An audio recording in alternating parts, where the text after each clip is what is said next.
The Science of Getting Rich by W. D. Wattles. Preface. This book is pragmatical, not philosophical, a practical manual, not a treatise upon theories. It is intended for the men and women whose most pressing need is for money, who wish to get rich first, and philosophize afterward. It is for those who have, so far, found neither the time, the means, nor the opportunity to go deeply into the study of metaphysics, but who want results and who are willing to take the conclusions of science as a basis for action, without going into all the processes by which those conclusions were reached. It is expected that the reader will take the fundamental statements upon faith, just as he would take statements concerning a law of electrical action if they were promulgated by a Marconi or an Edison, and, taking the statements upon faith, that he will prove their truth by acting upon them without fear or hesitation. Every man or woman who does this will certainly get rich, for the science herein applied is an exact science, and failure is impossible. For the benefit, however, of those who wish to investigate philosophical theories and so secure a logical basis for faith, I will here cite certain authorities. The monistic theory of the universe, the theory that one is all, and that all is one, that one substance manifests itself as the seeming many elements of the material world is of Hindu origin, and has been gradually winning its way into the thought of the Western world for 200 years. It is the foundation of all the Oriental philosophies, and of those of Descartes, Spinoza, Leibniz, Schopenhauer, Hegel, and Emerson.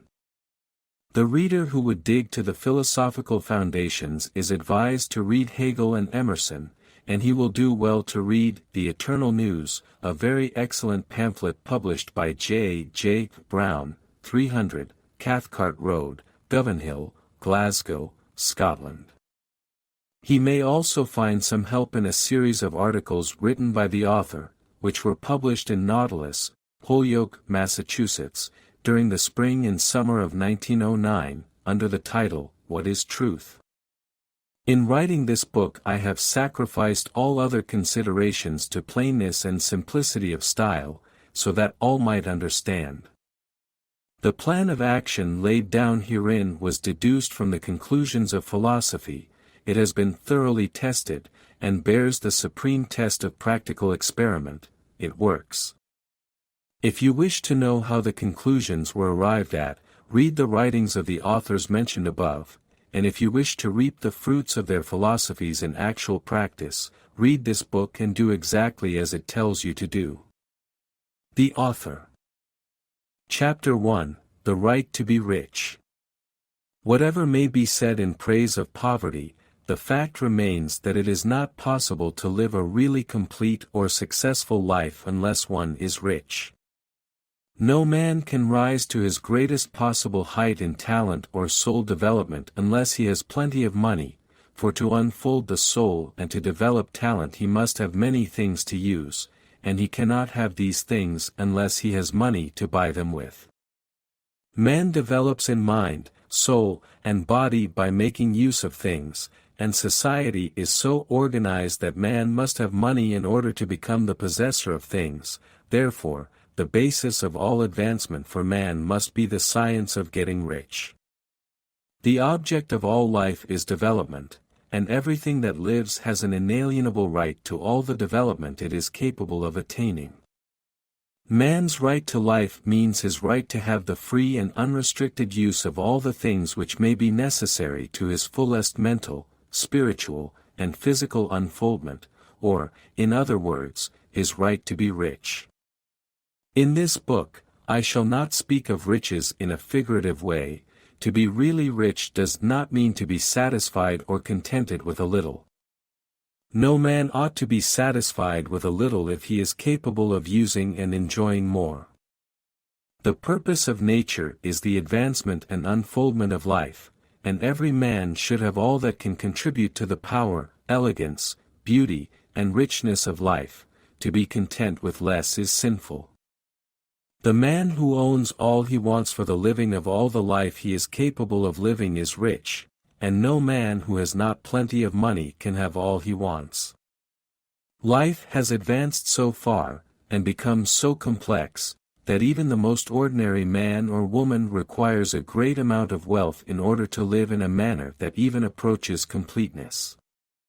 Every person naturally wants to become all that he is capable of becoming. This desire to realize innate possibilities is inherent in human nature. We cannot help wanting to be all that we can be. Success in life is becoming what you want to be.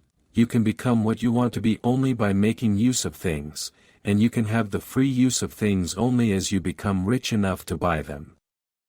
To understand the science of getting rich is therefore the most essential of all knowledge. There is nothing wrong in wanting to get rich. The desire for riches is really the desire for a richer, fuller, and more abundant life, and that desire is praiseworthy.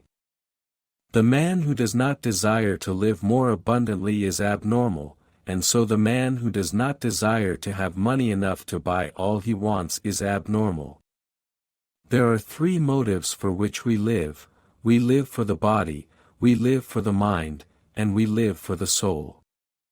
No one of these is better or holier than the other, all are alike desirable, and no one of the three, body, mind, or soul, can live fully if either of the others is cut short of full life and expression.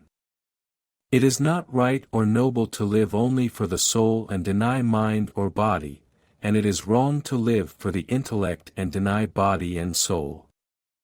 We are all acquainted with the loathsome consequences of living for the body and denying both mind and soul, and we see that real life means the complete expression of all that man can give forth through body, mind, and soul.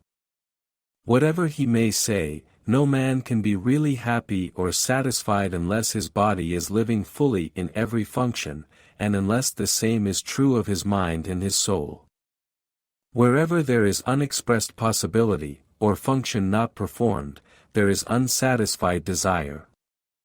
Desire is possibility seeking expression, or function seeking performance.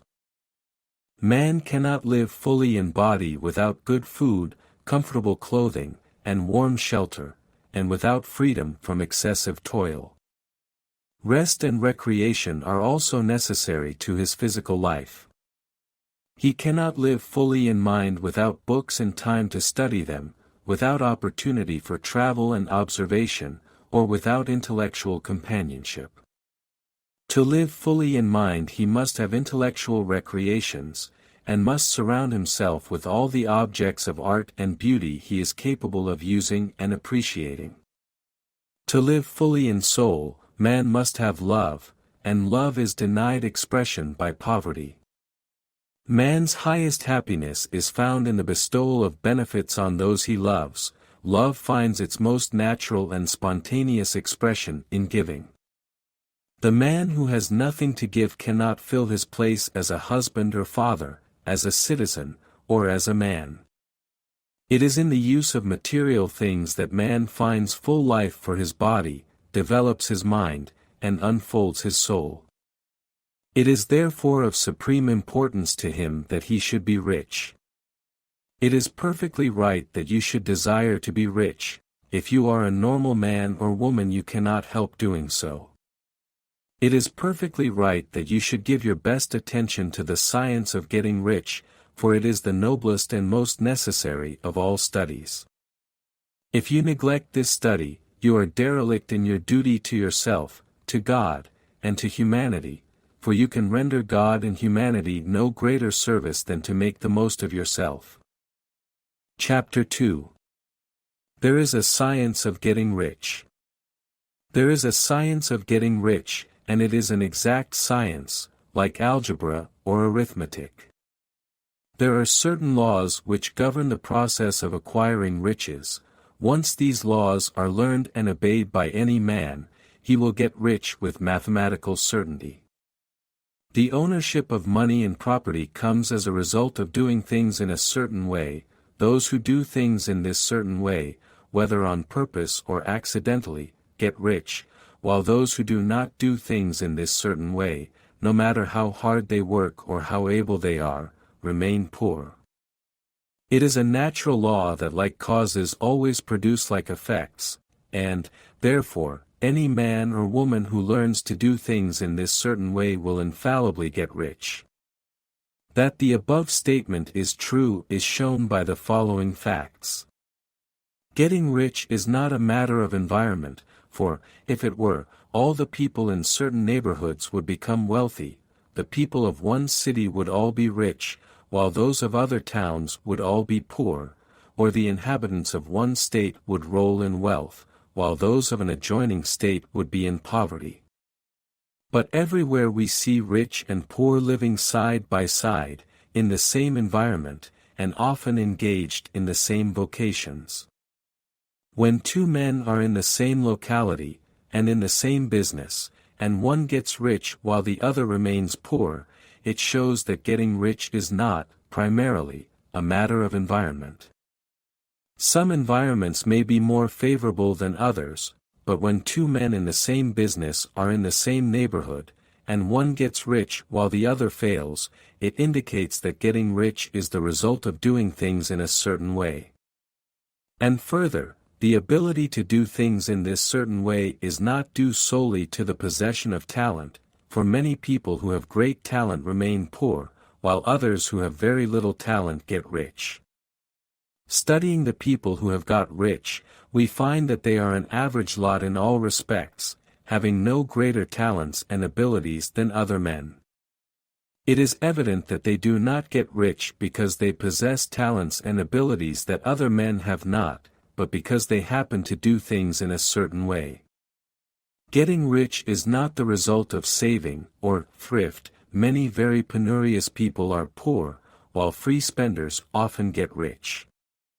Nor is getting rich due to doing things which others fail to do, for two men in the same business often do almost exactly the same things, and one gets rich while the other remains poor or becomes a bankrupt. From all these things, we must come to the conclusion that getting rich is the result of doing things in a certain way. If getting rich is the result of doing things in a certain way, and if like causes always produce like effects, then any man or woman who can do things in that way can become rich, and the whole matter is brought within the domain of exact science. The question arises here, whether this certain way may not be so difficult that only a few may follow it. This cannot be true, as we have seen, so far as natural ability is concerned.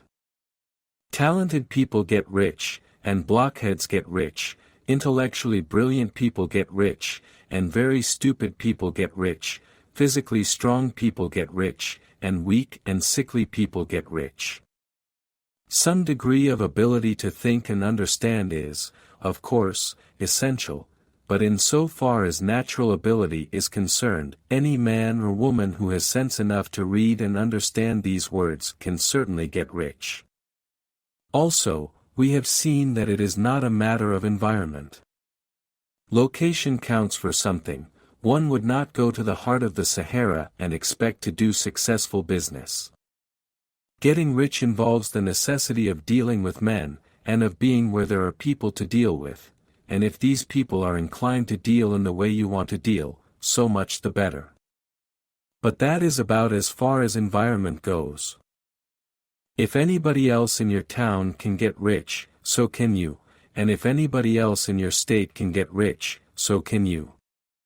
Again, it is not a matter of choosing some particular business or profession. People get rich in every business, and in every profession, while their next-door neighbors in the same vocation remain in poverty. It is true that you will do best in a business which you like, and which is congenial to you, and if you have certain talents which are well developed, you will do best in a business which calls for the exercise of those talents. Also, you will do best in a business which is suited to your locality. An ice cream parlor would do better in a warm climate than in Greenland, and a salmon fishery will succeed better in the Northwest than in Florida, where there are no salmon. But, aside from these general limitations, getting rich is not dependent upon your engaging in some particular business, but upon your learning to do things in a certain way. If you are now in business, and anybody else in your locality is getting rich in the same business, while you are not getting rich, it is because you are not doing things in the same way that the other person is doing them. No one is prevented from getting rich by lack of capital. True, as you get capital the increase becomes more easy and rapid, but one who has capital is already rich, and does not need to consider how to become so. No matter how poor you may be, if you begin to do things in a certain way you will begin to get rich, and you will begin to have capital. The getting of capital is a part of the process of getting rich, and it is a part of the result which invariably follows the doing of things in a certain way. You may be the poorest man on the continent, and be deeply in debt. You may have neither friends, influence, nor resources, but if you begin to do things in this way, you must infallibly begin to get rich, for like causes must produce like effects. If you have no capital, you can get capital. If you are in the wrong business, you can get into the right business. If you are in the wrong location, you can go to the right location, and you can do so by beginning in your present business and in your present location to do things in a certain way which causes success. Chapter 3. Is opportunity monopolized?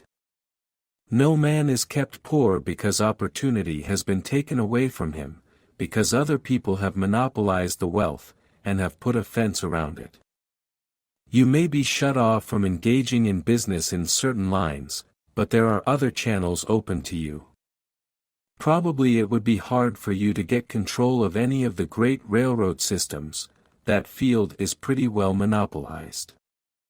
But the electric railway business is still in its infancy, and offers plenty of scope for enterprise, and it will be but a very few years until traffic and transportation through the air will become a great industry, and in all its branches will give employment to hundreds of thousands, and perhaps to millions, of people.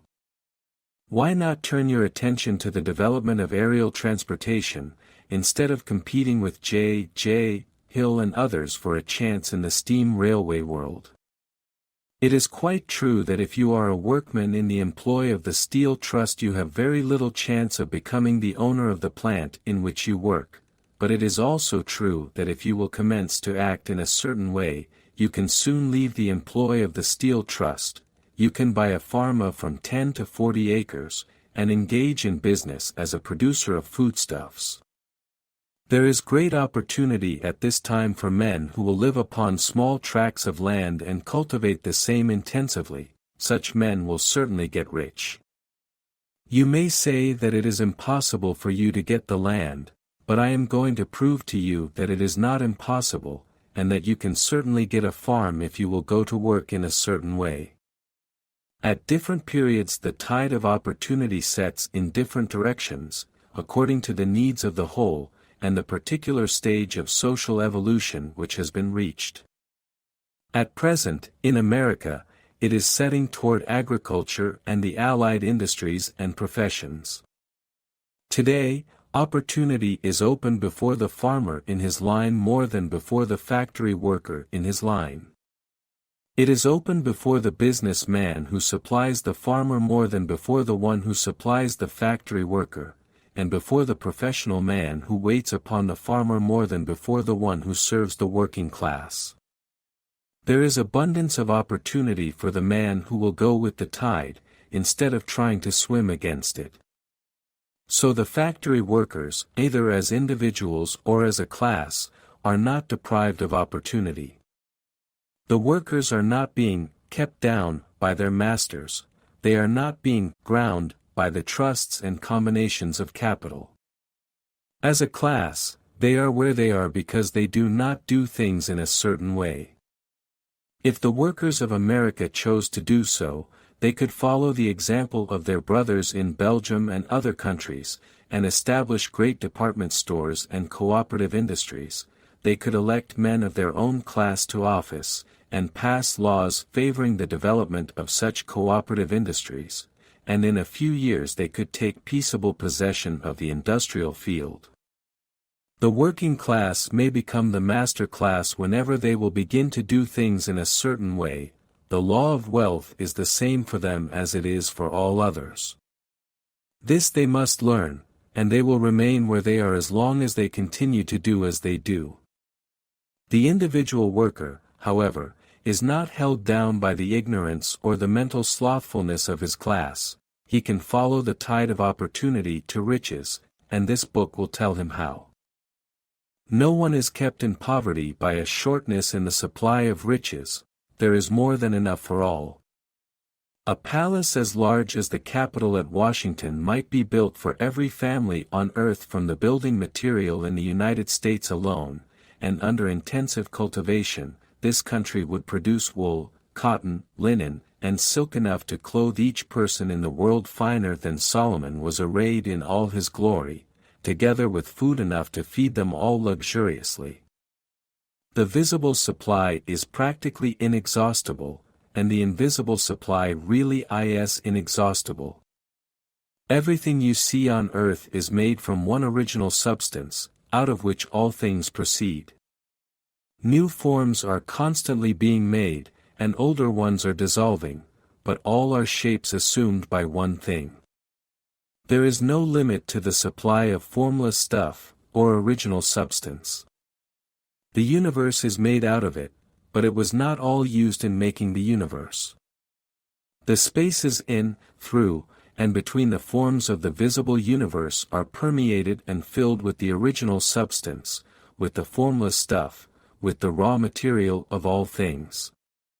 10,000 times as much as has been made might still be made, and even then we should not have exhausted the supply of universal raw material. No man, therefore, is poor because nature is poor, or because there is not enough to go around. Nature is an inexhaustible storehouse of riches, the supply will never run short. Original substance is alive with creative energy, and is constantly producing more forms. When the supply of building material is exhausted, more will be produced. When the soil is exhausted so that foodstuffs and materials for clothing will no longer grow upon it, it will be renewed or more soil will be made.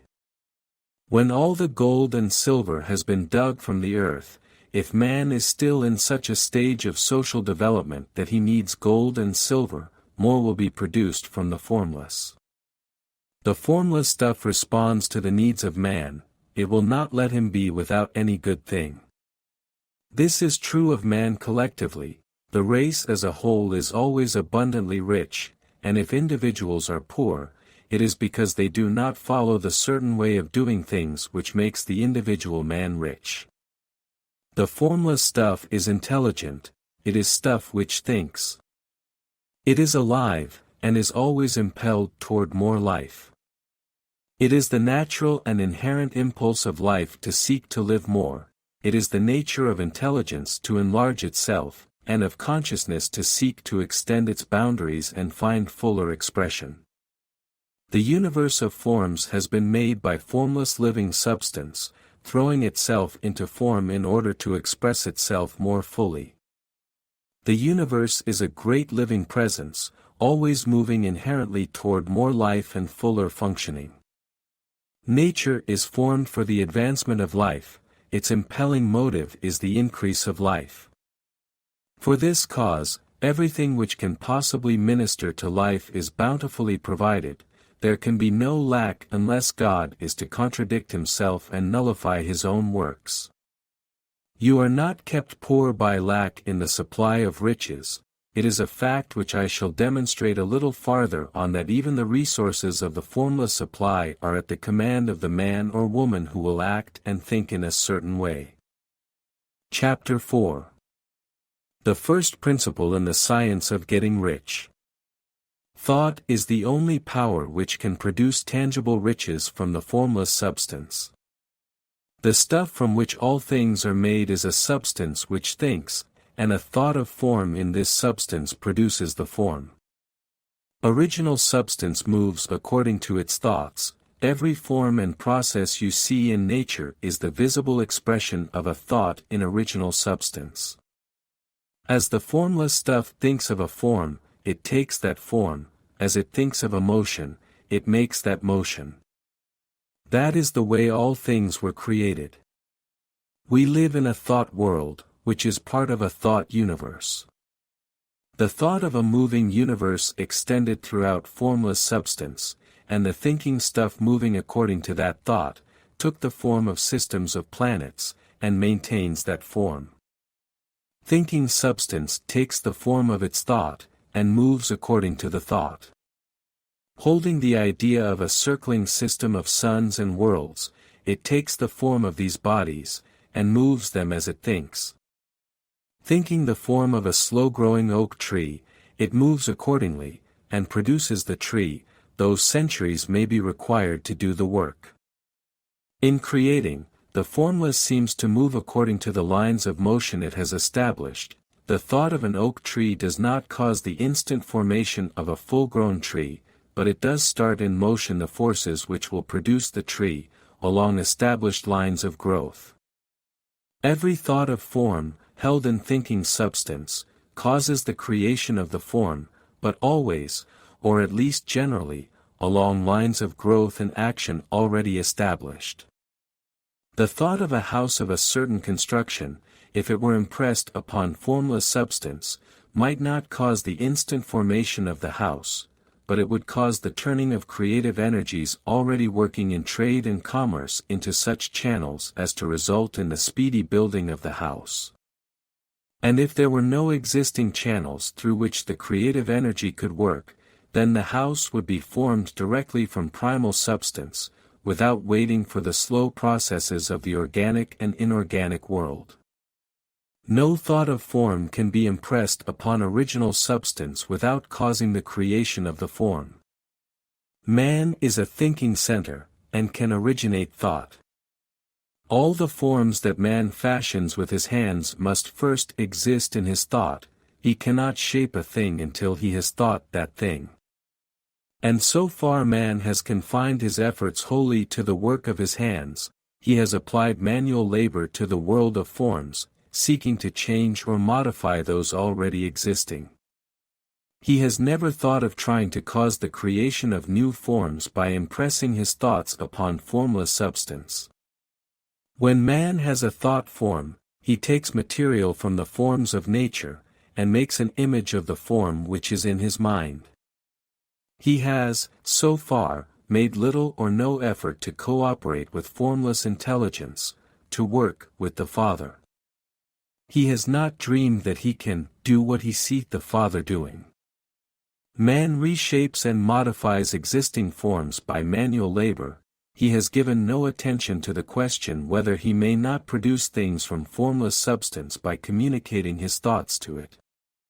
We propose to prove that he may do so, to prove that any man or woman may do so, and to show how.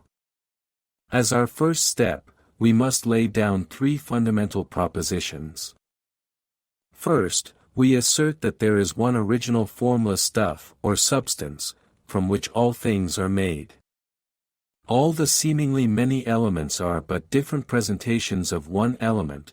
All the many forms found in organic and inorganic nature are but different shapes, made from the same stuff.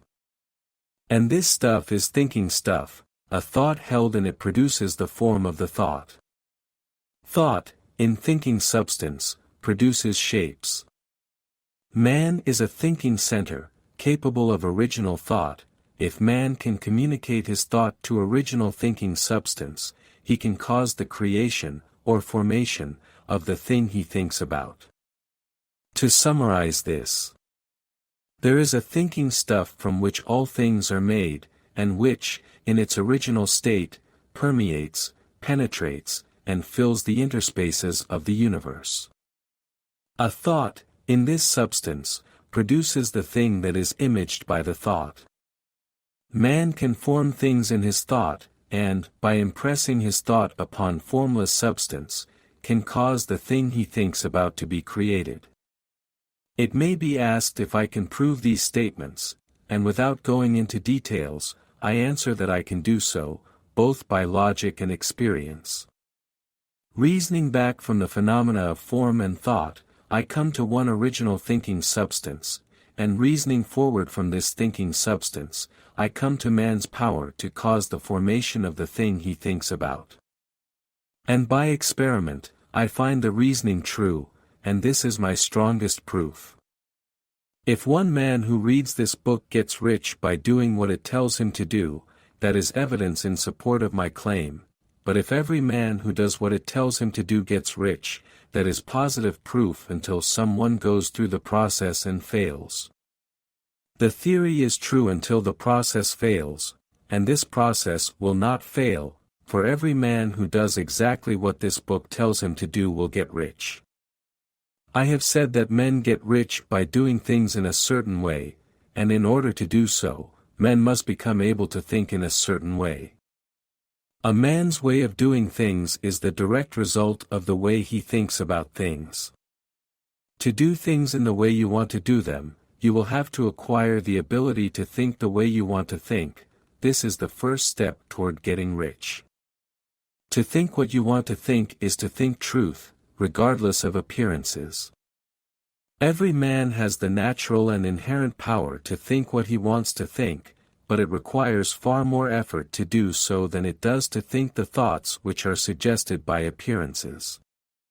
To think according to appearances is easy, to think truth regardless of appearances is laborious, and requires the expenditure of more power than any other work man is called upon to perform. There is no labor from which most people shrink as they do from that of sustained and consecutive thought. It is the hardest work in the world. This is especially true when truth is contrary to appearances. Every appearance in the visible world tends to produce a corresponding form in the mind which observes it, and this can only be prevented by holding the thought of the truth. To look upon the appearance of disease will produce the form of disease in your own mind, and ultimately in your body, unless you hold the thought of the truth, which is that there is no disease, it is only an appearance, and the reality is health. To look upon the appearances of poverty will produce corresponding forms in your own mind, unless you hold to the truth that there is no poverty, there is only abundance. To think health when surrounded by the appearances of disease, or to think riches when in the midst of appearances of poverty, requires power, but he who acquires this power becomes a master mind. He can conquer fate, he can have what he wants. This power can only be acquired by getting hold of the basic fact which is behind all appearances, and that fact is that there is one thinking substance, from which and by which all things are made. Then we must grasp the truth that every thought held in this substance becomes a form, and that man can so impress his thoughts upon it as to cause them to take form and become visible things. When we realize this, we lose all doubt and fear, for we know that we can create what we want to create, we can get what we want to have, and can become what we want to be. As a first step toward getting rich, you must believe the three fundamental statements given previously in this chapter, and in order to emphasize them, I repeat them here. There is a thinking stuff from which all things are made, and which, in its original state, permeates, penetrates, and fills the interspaces of the universe. A thought, in this substance, produces the thing that is imaged by the thought.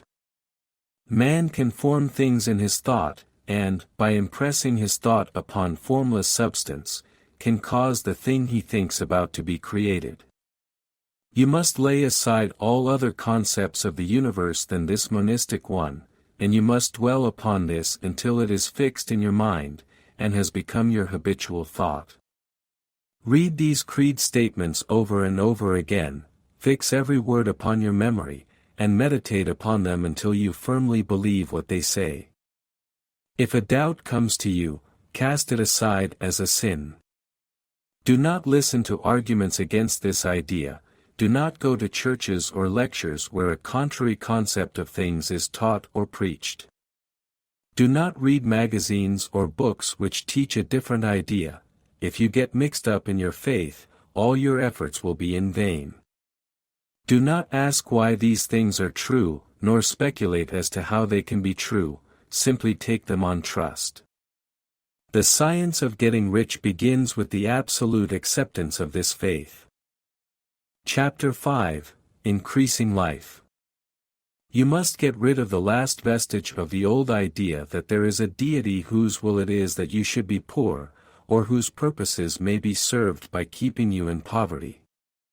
The intelligent substance which is all, and in all, and which lives in all and lives in you, is a consciously living substance.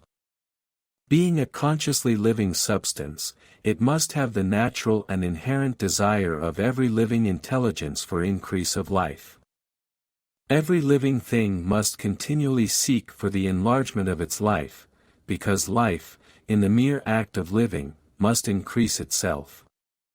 A seed, dropped into the ground, springs into activity, and in the act of living produces 100 more seeds. Life, by living, multiplies itself. It is forever becoming more, it must do so, if it continues to be at all. Intelligence is under this same necessity for continuous increase. Every thought we think makes it necessary for us to think another thought. Consciousness is continually expanding. Every fact we learn leads us to the learning of another fact. Knowledge is continually increasing. Every talent we cultivate brings to the mind the desire to cultivate another talent. We are subject to the urge of life, seeking expression, which ever drives us on to know more, to do more, and to be more. In order to know more, do more, and be more we must have more, we must have things to use, for we learn, and do, and become, only by using things. We must get rich, so that we can live more. The desire for riches is simply the capacity for larger life-seeking fulfillment. Every desire is the effort of an unexpressed possibility to come into action. It is power seeking to manifest which causes desire. That which makes you want more money is the same as that which makes the plant grow. It is life, seeking fuller expression. The one living substance must be subject to this inherent law of all life. It is permeated with the desire to live more, that is why it is under the necessity of creating things. The one substance desires to live more in you, hence it wants you to have all the things you can use. It is the desire of God that you should get rich. He wants you to get rich because he can express himself better through you if you have plenty of things to use in giving him expression. He can live more in you if you have unlimited command of the means of life. The universe desires you to have everything you want to have. Nature is friendly to your plans. Everything is naturally for you. Make up your mind that this is true. It is essential, however, that your purpose should harmonize with the purpose that is in all. You must want real life, not mere pleasure or sensual gratification. Life is the performance of function, and the individual really lives only when he performs every function, physical, mental, and spiritual, of which he is capable, without excess in any. You do not want to get rich in order to live swinishly, for the gratification of animal desires. That is not life. But the performance of every physical function is a part of life, and no one lives completely who denies the impulses of the body a normal and healthful expression. You do not want to get rich solely to enjoy mental pleasures, to get knowledge, to gratify ambition, to outshine others, to be famous. All these are a legitimate part of life, but the man who lives for the pleasures of the intellect alone will only have a partial life, and he will never be satisfied with his lot. You do not want to get rich solely for the good of others, to lose yourself for the salvation of mankind, to experience the joys of philanthropy and sacrifice. The joys of the soul are only a part of life, and they are no better or nobler than any other part. You want to get rich in order that you may eat, drink, and be merry when it is time to do these things, in order that you may surround yourself with beautiful things, see distant lands, feed your mind, and develop your intellect, in order that you may love men and do kind things, and be able to play a good part in helping the world to find truth. But remember that extreme altruism is no better and no nobler than extreme selfishness, both are mistakes. Get rid of the idea that God wants you to sacrifice yourself for others, and that you can secure His favor by doing so. God requires nothing of the kind. What He wants is that you should make the most of yourself, and for others, and you can help others more by making the most of yourself than in any other way. You can make the most of yourself only by getting rich, so it is right and praiseworthy that you should give your first and best thought to the work of acquiring wealth. Remember, however, that the desire of substance is for all, and its movements must be for more life to all. It cannot be made to work for less life to any, because it is equally in all, seeking riches and life. Intelligent substance will make things for you, but it will not take things away from someone else and give them to you. You must get rid of the thought of competition. You are to create, not to compete for what is already created. You do not have to take anything away from anyone. You do not have to drive sharp bargains. You do not have to cheat, or to take advantage. You do not need to let any man work for you for less than he earns. You do not have to covet the property of others, or to look at it with wishful eyes. No man has anything of which you cannot have the like, and that without taking what he has away from him. You are to become a creator, not a competitor.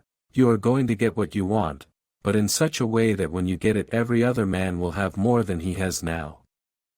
I am aware that there are men who get a vast amount of money by proceeding in direct opposition to the statements in the paragraph above, and may add a word of explanation here.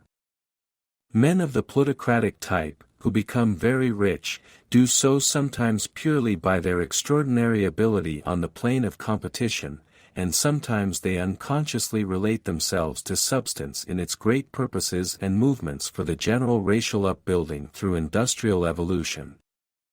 Rockefeller, Carnegie, Morgan, et al., have been the unconscious agents of the supreme in the necessary work of systematizing and organizing productive industry, and in the end, their work will contribute immensely toward increased life for all.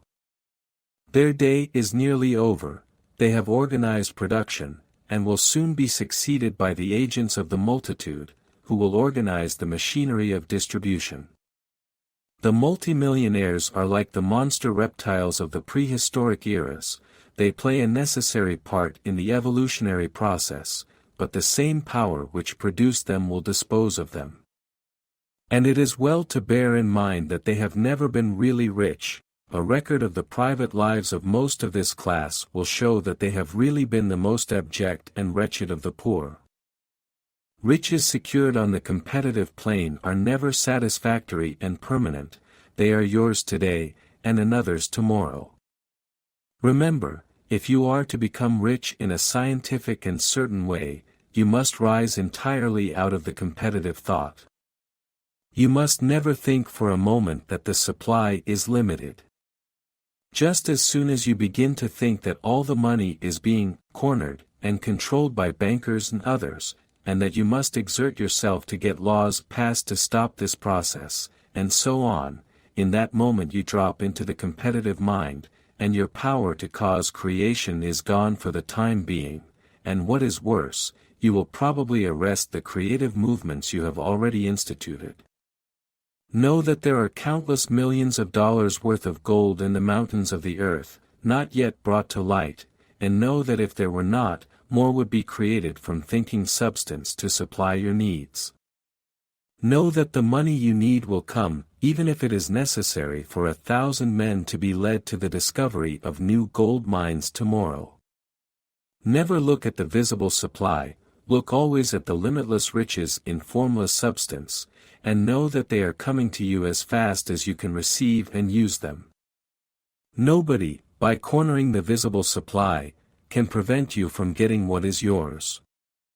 So never allow yourself to think for an instant that all the best building spots will be taken before you get ready to build your house, unless you hurry. Never worry about the trusts and combines, and get anxious for fear they will soon come to own the whole earth. Never get afraid that you will lose what you want because some other person beats you to it.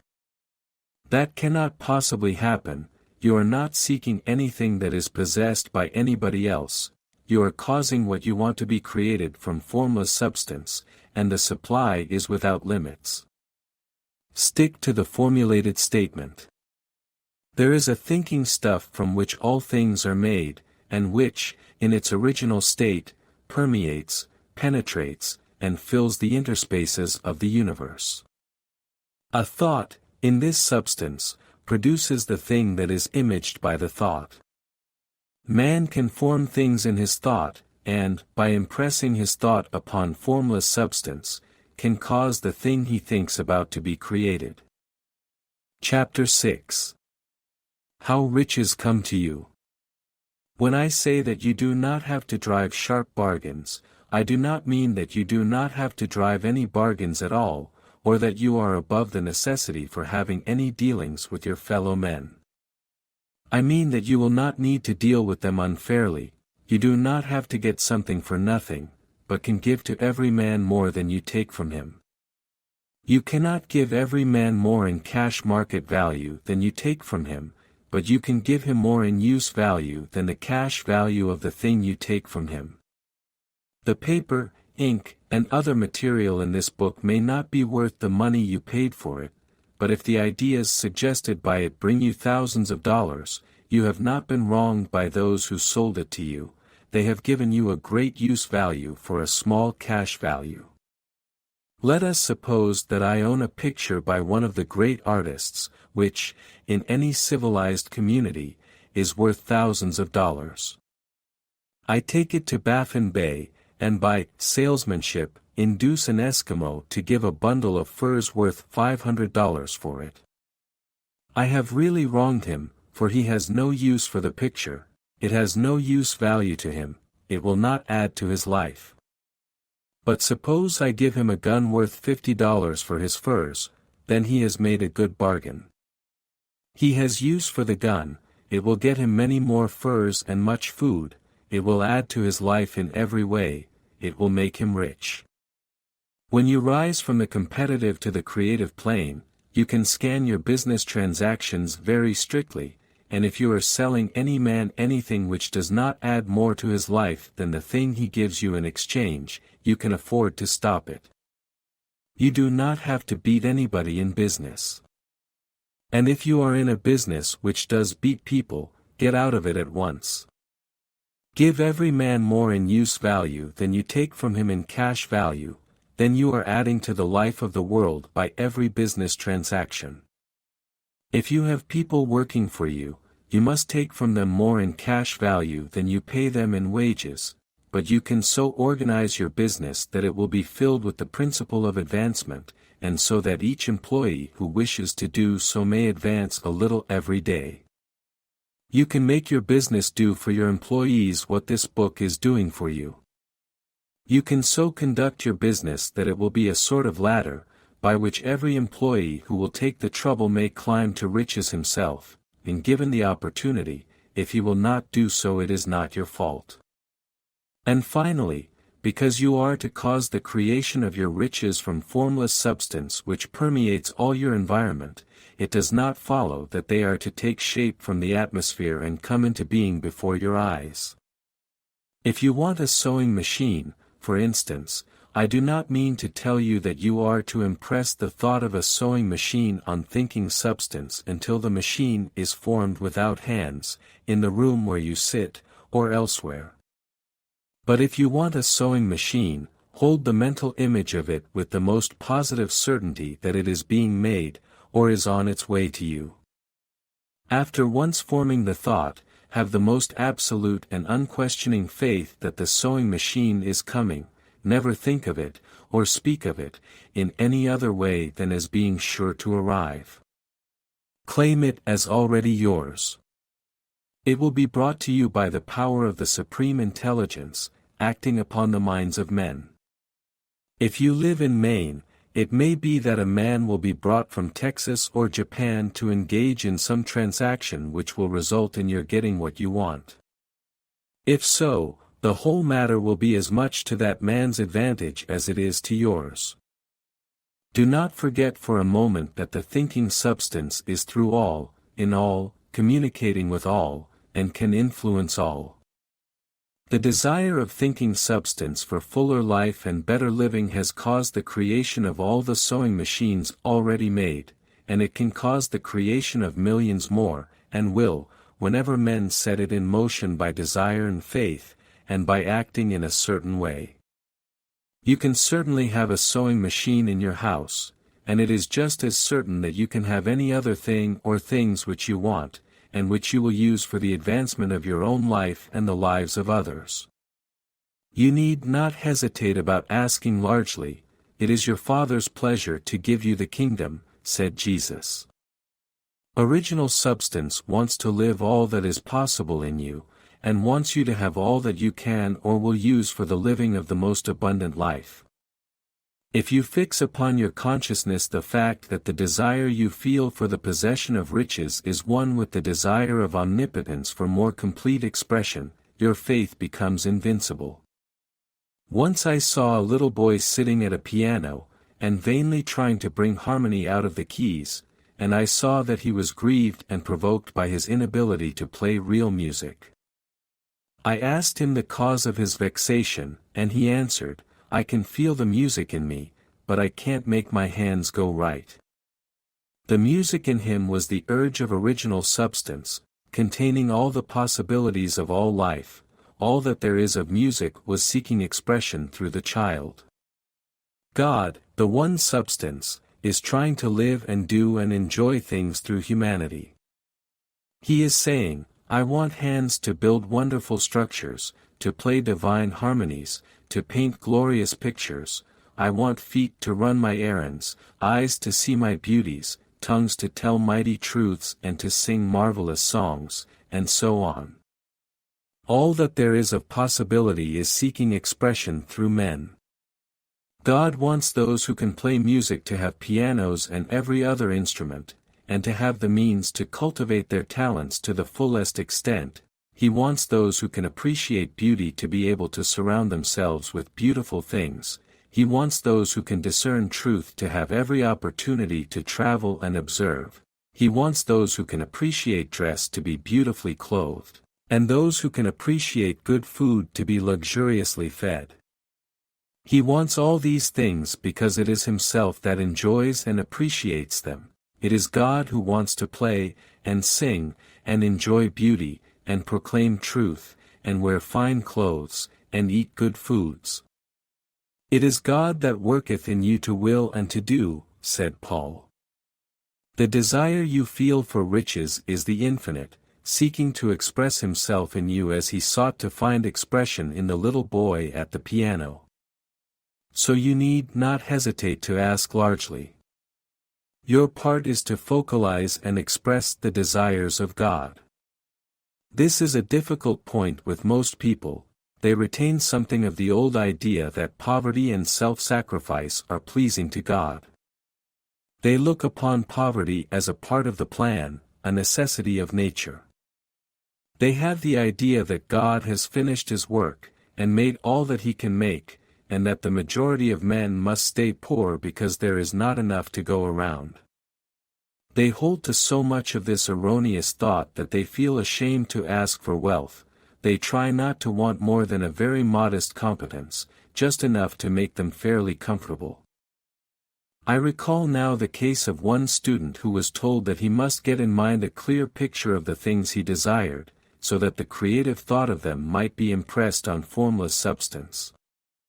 He was a very poor man, living in a rented house, and having only what he earned from day to day, and he could not grasp the fact that all wealth was his.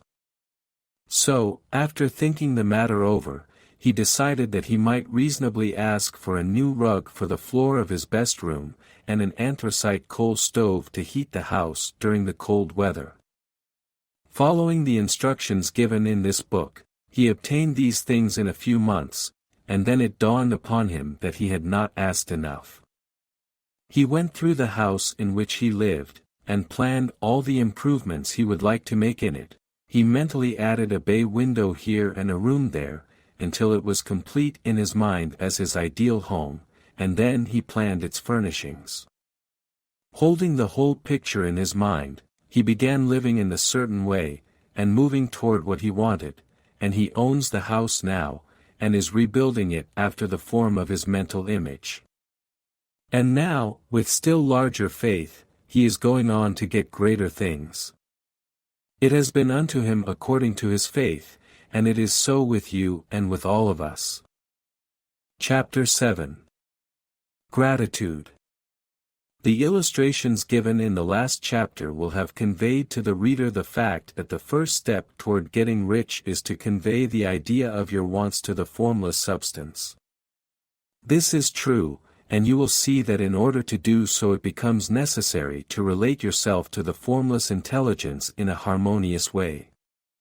To secure this harmonious relation is a matter of such primary and vital importance that I shall give some space to its discussion here, and give you instructions which, if you will follow them, will be certain to bring you into perfect unity of mind with God. The whole process of mental adjustment and atonement can be summed up in one word: gratitude. First, you believe that there is one intelligent substance, from which all things proceed. Second, you believe that this substance gives you everything you desire, and third, you relate yourself to it by a feeling of deep and profound gratitude. Many people who order their lives rightly in all other ways are kept in poverty by their lack of gratitude. Having received one gift from God, they cut the wires which connect them with Him by failing to make acknowledgement. It is easy to understand that the nearer we live to the source of wealth, the more wealth we shall receive, and it is easy also to understand that the soul that is always grateful lives in closer touch with God than the one which never looks to Him in thankful acknowledgement. The more gratefully we fix our minds on the Supreme when good things come to us, the more good things we will receive, and the more rapidly they will come, and the reason simply is that the mental attitude of gratitude draws the mind into closer touch with the source from which the blessings come. If it is a new thought to you that gratitude brings your whole mind into closer harmony with the creative energies of the universe, consider it well, and you will see that it is true. The good things you already have come to you along the line of obedience to certain laws. Gratitude will lead your mind out along the ways by which things come, and it will keep you in close harmony with creative thought and prevent you from falling into competitive thought. Gratitude alone can keep you looking toward the all, and prevent you from falling into the error of thinking of the supply as limited, and to do that would be fatal to your hopes. There is a law of gratitude, and it is absolutely necessary that you should observe the law, if you are to get the results you seek. The law of gratitude is the natural principle that action and reaction are always equal, and in opposite directions. The grateful outreaching of your mind in thankful praise to the Supreme is a liberation or expenditure of force. It cannot fail to reach that to which it is addressed, and the reaction is an instantaneous movement toward you. Draw nigh unto God, and He will draw nigh unto you. That is a statement of psychological truth. And if your gratitude is strong and constant, the reaction in formless substance will be strong and continuous, the movement of the things you want will be always toward you.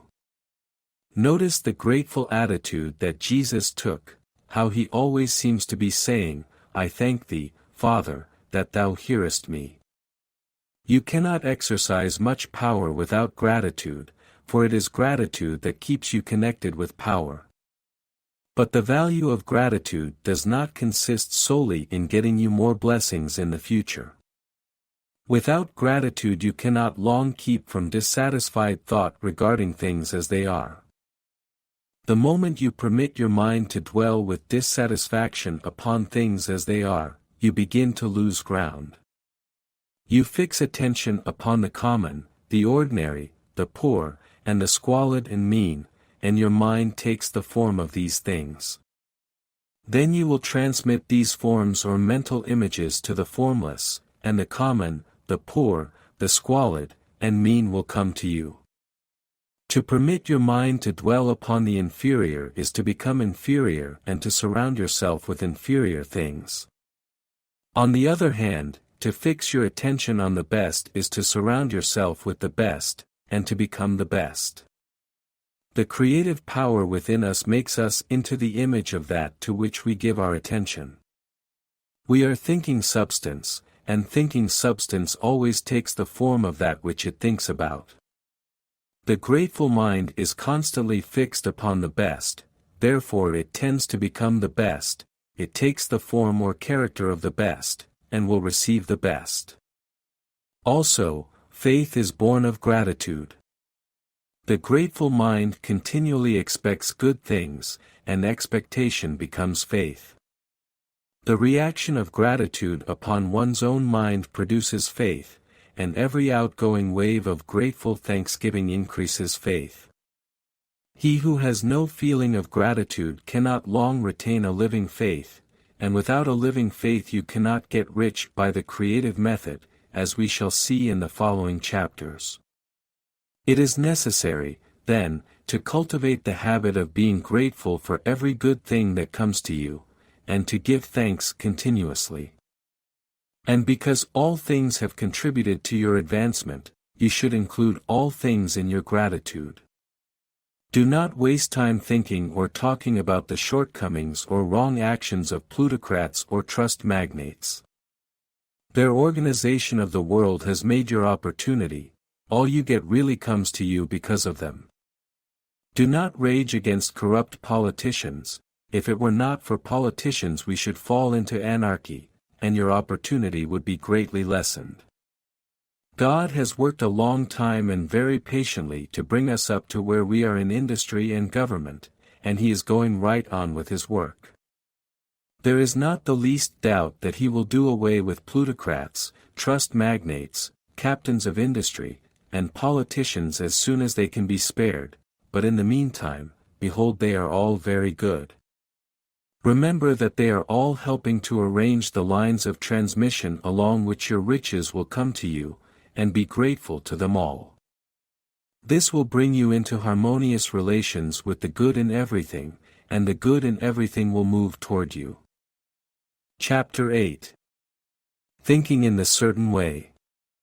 Turn back to Chapter 6, and read again the story of the man who formed a mental image of his house, and you will get a fair idea of the initial step toward getting rich.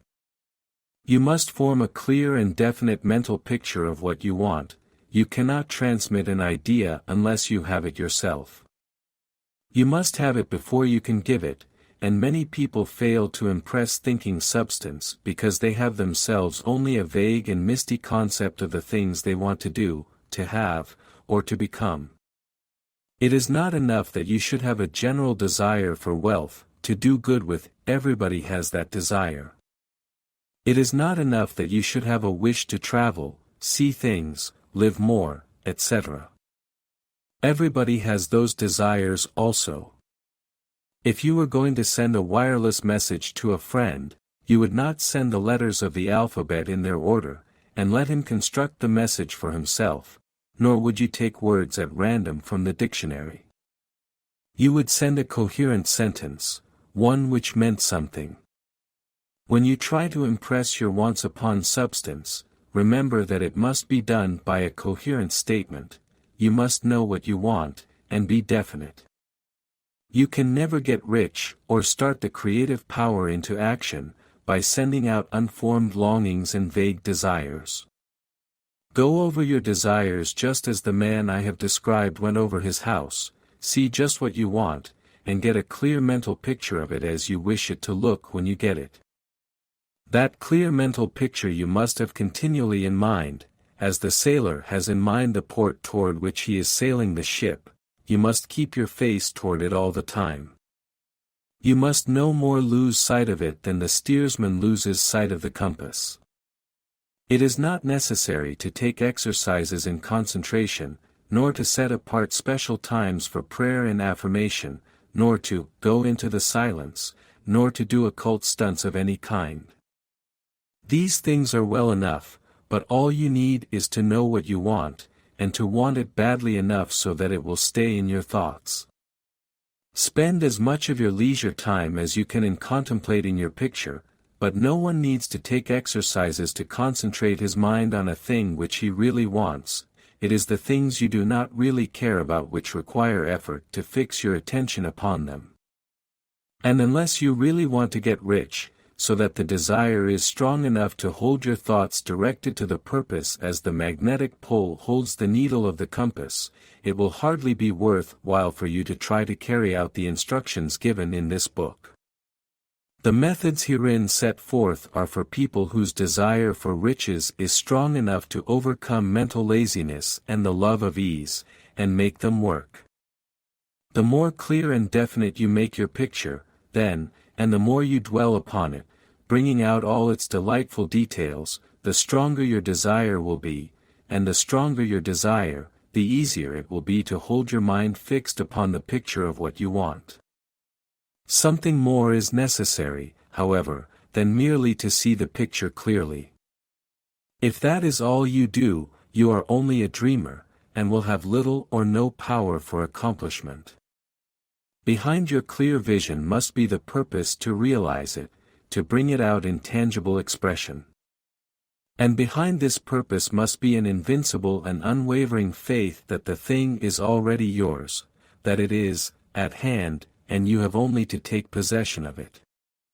Live in the new house, mentally, until it takes form around you physically.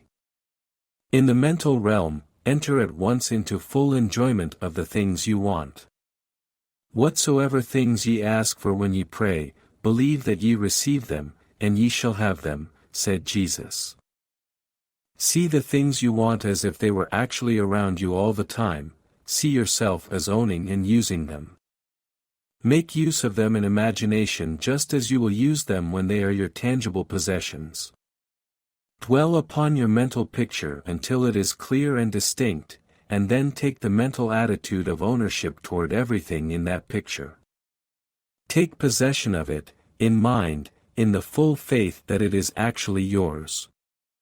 Hold to this mental ownership, do not waver for an instant in the faith that it is real. And remember what was said in a preceding chapter about gratitude, be as thankful for it all the time as you expect to be when it has taken form. The man who can sincerely thank God for the things which as yet he owns only in imagination, has real faith. He will get rich, he will cause the creation of whatsoever he wants. You do not need to pray repeatedly for the things you want. It is not necessary to tell God about it every day. Use not vain repetitions as the heathen do, said Jesus to his pupils, for your Father knoweth that ye have need of these things before ye ask him. Your part is to intelligently formulate your desire for the things which make for a larger life, and to get these desires arranged into a coherent whole, and then to impress this whole desire upon the formless substance, which has the power and the will to bring you what you want. You do not make this impression by repeating strings of words, you make it by holding the vision with unshakable purpose to attain it, and with steadfast faith that you do attain it. The answer to prayer is not according to your faith while you are talking, but according to your faith while you are working. You cannot impress the mind of God by having a special Sabbath day set apart to tell him what you want, and then forgetting him during the rest of the week.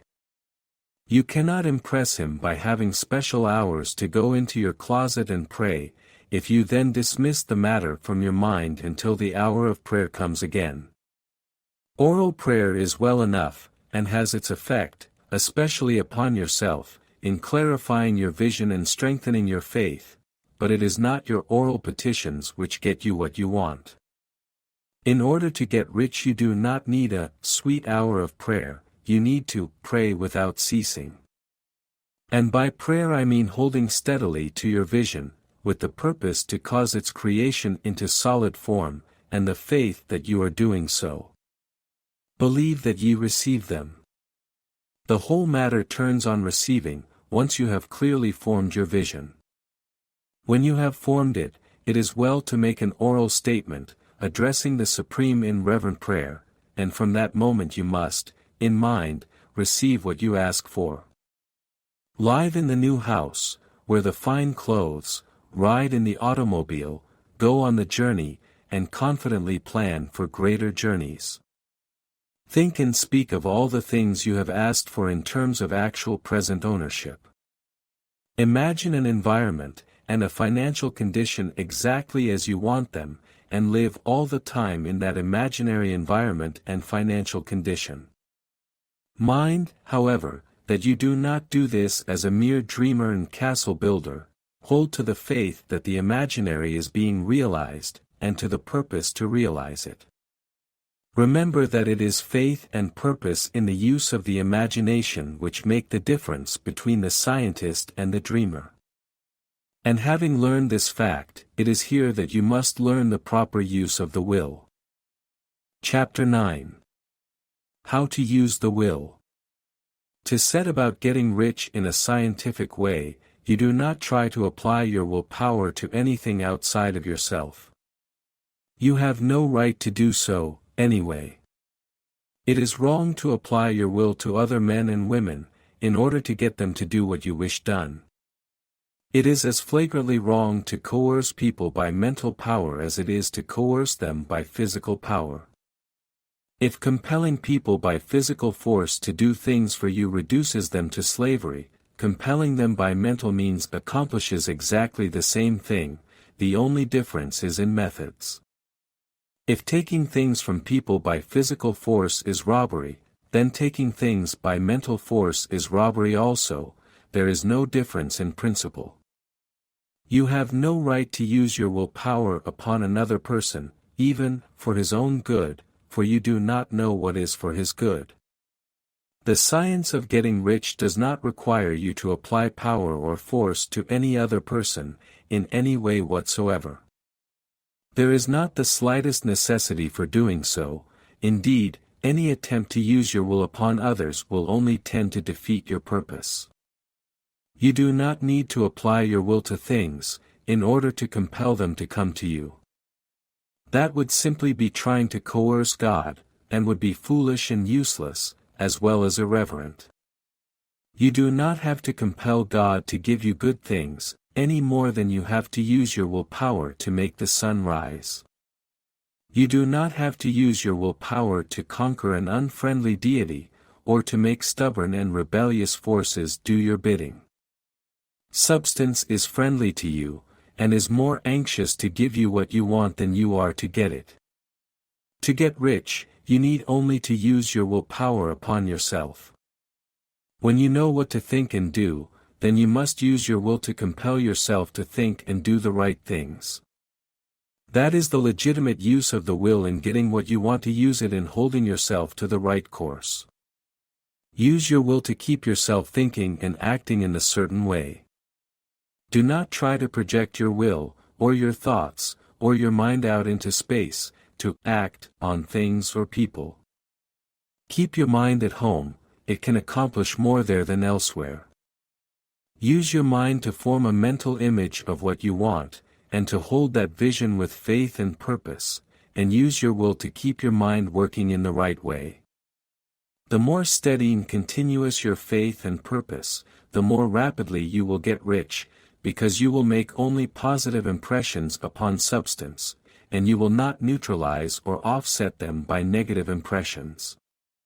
The picture of your desires, held with faith and purpose, is taken up by the formless, and permeates it to great distances throughout the universe, for all I know.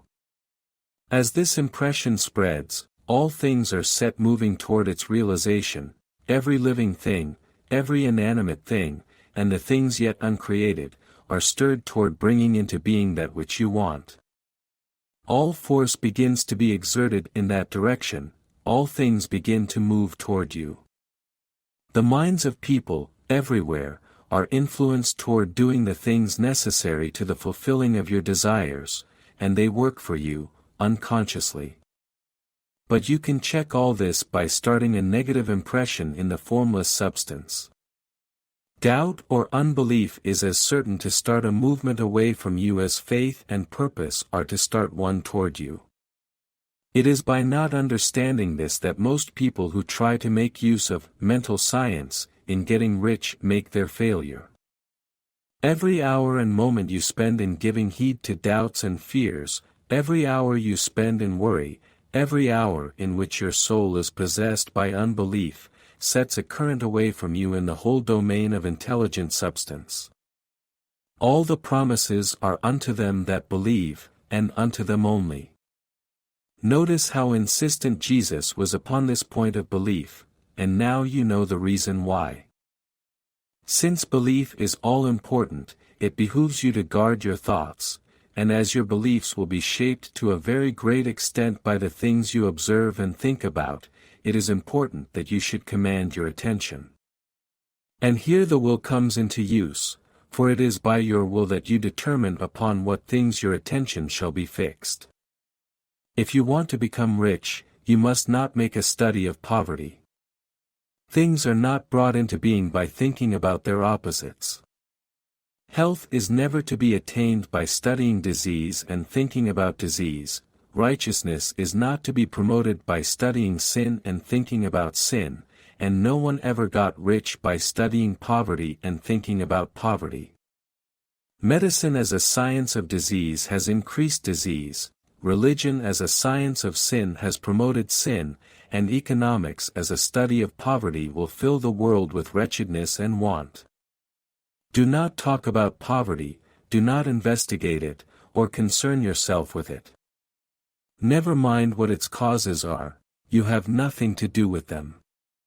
What concerns you is the cure. Do not spend your time in charitable work, or charity movements. All charity only tends to perpetuate the wretchedness it aims to eradicate. I do not say that you should be hard-hearted or unkind, and refuse to hear the cry of need, but you must not try to eradicate poverty in any of the conventional ways. Put poverty behind you, and put all that pertains to it behind you, and make good. Get rich, that is the best way you can help the poor. And you cannot hold the mental image which is to make you rich if you fill your mind with pictures of poverty. Do not read books or papers which give circumstantial accounts of the wretchedness of the tenement dwellers, of the horrors of child labor, and so on. Do not read anything which fills your mind with gloomy images of want and suffering. You cannot help the poor in the least by knowing about these things, and the widespread knowledge of them does not tend at all to do away with poverty. What tends to do away with poverty is not the getting of pictures of poverty into your mind, but getting pictures of wealth into the minds of the poor. You are not deserting the poor in their misery when you refuse to allow your mind to be filled with pictures of that misery. Poverty can be done away with, not by increasing the number of well-to-do people who think about poverty, but by increasing the number of poor people who propose with faith to get rich. The poor do not need charity, they need inspiration. Charity only sends them a loaf of bread to keep them alive in their wretchedness, or gives them an entertainment to make them forget for an hour or two, but inspiration will cause them to rise out of their misery. If you want to help the poor, demonstrate to them that they can become rich, prove it by getting rich yourself. The only way in which poverty will ever be banished from this world is by getting a large and constantly increasing number of people to practice the teachings of this book. People must be taught to become rich by creation, not by competition. Every man who becomes rich by competition throws down behind him the ladder by which he rises, and keeps others down, but every man who gets rich by creation opens a way for thousands to follow him, and inspires them to do so. You are not showing hardness of heart or an unfeeling disposition when you refuse to pity poverty, see poverty, read about poverty, or think or talk about it, or to listen to those who do talk about it. Use your willpower to keep your mind off the subject of poverty, and to keep it fixed with faith and purpose on the vision of what you want. Chapter 10, Further Use of the Will. You cannot retain a true and clear vision of wealth if you are constantly turning your attention to opposing pictures, whether they be external or imaginary. Do not tell of your past troubles of a financial nature. If you have had them, do not think of them at all. Do not tell of the poverty of your parents, or the hardships of your early life. To do any of these things is to mentally class yourself with the poor for the time being, and it will certainly check the movement of things in your direction. Let the dead bury their dead, as Jesus said. Put poverty and all things that pertain to poverty completely behind you. You have accepted a certain theory of the universe as being correct, and are resting all your hopes of happiness on its being correct, and what can you gain by giving heed to conflicting theories? Do not read religious books which tell you that the world is soon coming to an end, and do not read the writings of muckrakers and pessimistic philosophers who tell you that it is going to the devil. The world is not going to the devil, it is going to God. It is a wonderful becoming. True, there may be a good many things in existing conditions which are disagreeable, but what is the use of studying them when they are certainly passing away, and when the study of them only tends to check their passing and keep them with us? Why give time and attention to things which are being removed by evolutionary growth, when you can hasten their removal only by promoting the evolutionary growth as far as your part of it goes? No matter how horrible in seeming may be the conditions in certain countries, sections, or places, you waste your time and destroy your own chances by considering them. You should interest yourself in the world's becoming rich. Think of the riches the world is coming into, instead of the poverty it is growing out of, and bear in mind that the only way in which you can assist the world in growing rich is by growing rich yourself through the creative method, not the competitive one. Give your attention wholly to riches, ignore poverty. Whenever you think or speak of those who are poor, think and speak of them as those who are becoming rich, as those who are to be congratulated rather than pitied. Then they and others will catch the inspiration, and begin to search for the way out. Because I say that you are to give your whole time and mind and thought to riches, it does not follow that you are to be sordid or mean. To become really rich is the noblest aim you can have in life, for it includes everything else. On the competitive plane, the struggle to get rich is a godless scramble for power over other men, but when we come into the creative mind, all this is changed. All that is possible in the way of greatness and soul unfoldment, of service and lofty endeavor, comes by way of getting rich. All is made possible by the use of things. If you lack for physical health, you will find that the attainment of it is conditional on your getting rich. Only those who are emancipated from financial worry, and who have the means to live a carefree existence and follow hygienic practices, can have and retain health. Moral and spiritual greatness is possible only to those who are above the competitive battle for existence, and only those who are becoming rich on the plane of creative thought are free from the degrading influences of competition. If your heart is set on domestic happiness, remember that love flourishes best where there is refinement, a high level of thought, and freedom from corrupting influences, and these are to be found only where riches are attained by the exercise of creative thought, without strife or rivalry. You can aim at nothing so great or noble, I repeat, as to become rich, and you must fix your attention upon your mental picture of riches, to the exclusion of all that may tend to dim or obscure the vision. You must learn to see the underlying truth in all things. You must see beneath all seemingly wrong conditions the great one life ever moving forward toward fuller expression and more complete happiness. It is the truth that there is no such thing as poverty, that there is only wealth. Some people remain in poverty because they are ignorant of the fact that there is wealth for them, and these can best be taught by showing them the way to affluence in your own person and practice.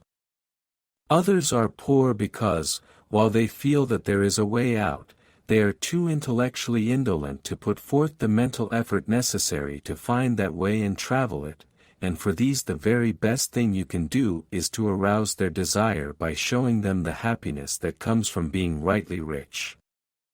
Others still are poor because, while they have some notion of science, they have become so swamped and lost in the maze of metaphysical and occult theories that they do not know which road to take. They try a mixture of many systems and fail in all. For these, again, the very best thing to do is to show the right way in your own person and practice. An ounce of doing things is worth a pound of theorizing. The very best thing you can do for the whole world is to make the most of yourself. You can serve God and man in no more effective way than by getting rich, that is, if you get rich by the creative method, and not by the competitive one. Another thing. We assert that this book gives in detail the principles of the science of getting rich, and if that is true, you do not need to read any other book upon the subject. This may sound narrow and egotistical, but consider, there is no more scientific method of computation in mathematics than by addition, subtraction, multiplication, and division. No other method is possible. There can be but one shortest distance between 2 points. There is only one way to think scientifically, and that is to think in the way that leads by the most direct and simple route to the goal. No man has yet formulated a briefer or less complex system than the one set forth herein. It has been stripped of all non-essentials. When you commence on this, lay all others aside, put them out of your mind altogether. Read this book every day, keep it with you, commit it to memory, and do not think about other systems and theories. If you do, you will begin to have doubts, and to be uncertain and wavering in your thought, and then you will begin to make failures. After you have made good and become rich, you may study other systems as much as you please, but until you are quite sure that you have gained what you want, do not read anything on this line but this book, unless it be the authors mentioned in the preface. And read only the most optimistic comments on the world's news, those in harmony with your picture. Also, postpone your investigations into the occult. Do not dabble in theosophy, spiritualism, or kindred studies. It is very likely that the dead still live, and are near, but if they are, let them alone, mind your own business. Wherever the spirits of the dead may be, they have their own work to do, and their own problems to solve, and we have no right to interfere with them. We cannot help them, and it is very doubtful whether they can help us, or whether we have any right to trespass upon their time if they can. Let the dead and the hereafter alone, and solve your own problem, get rich.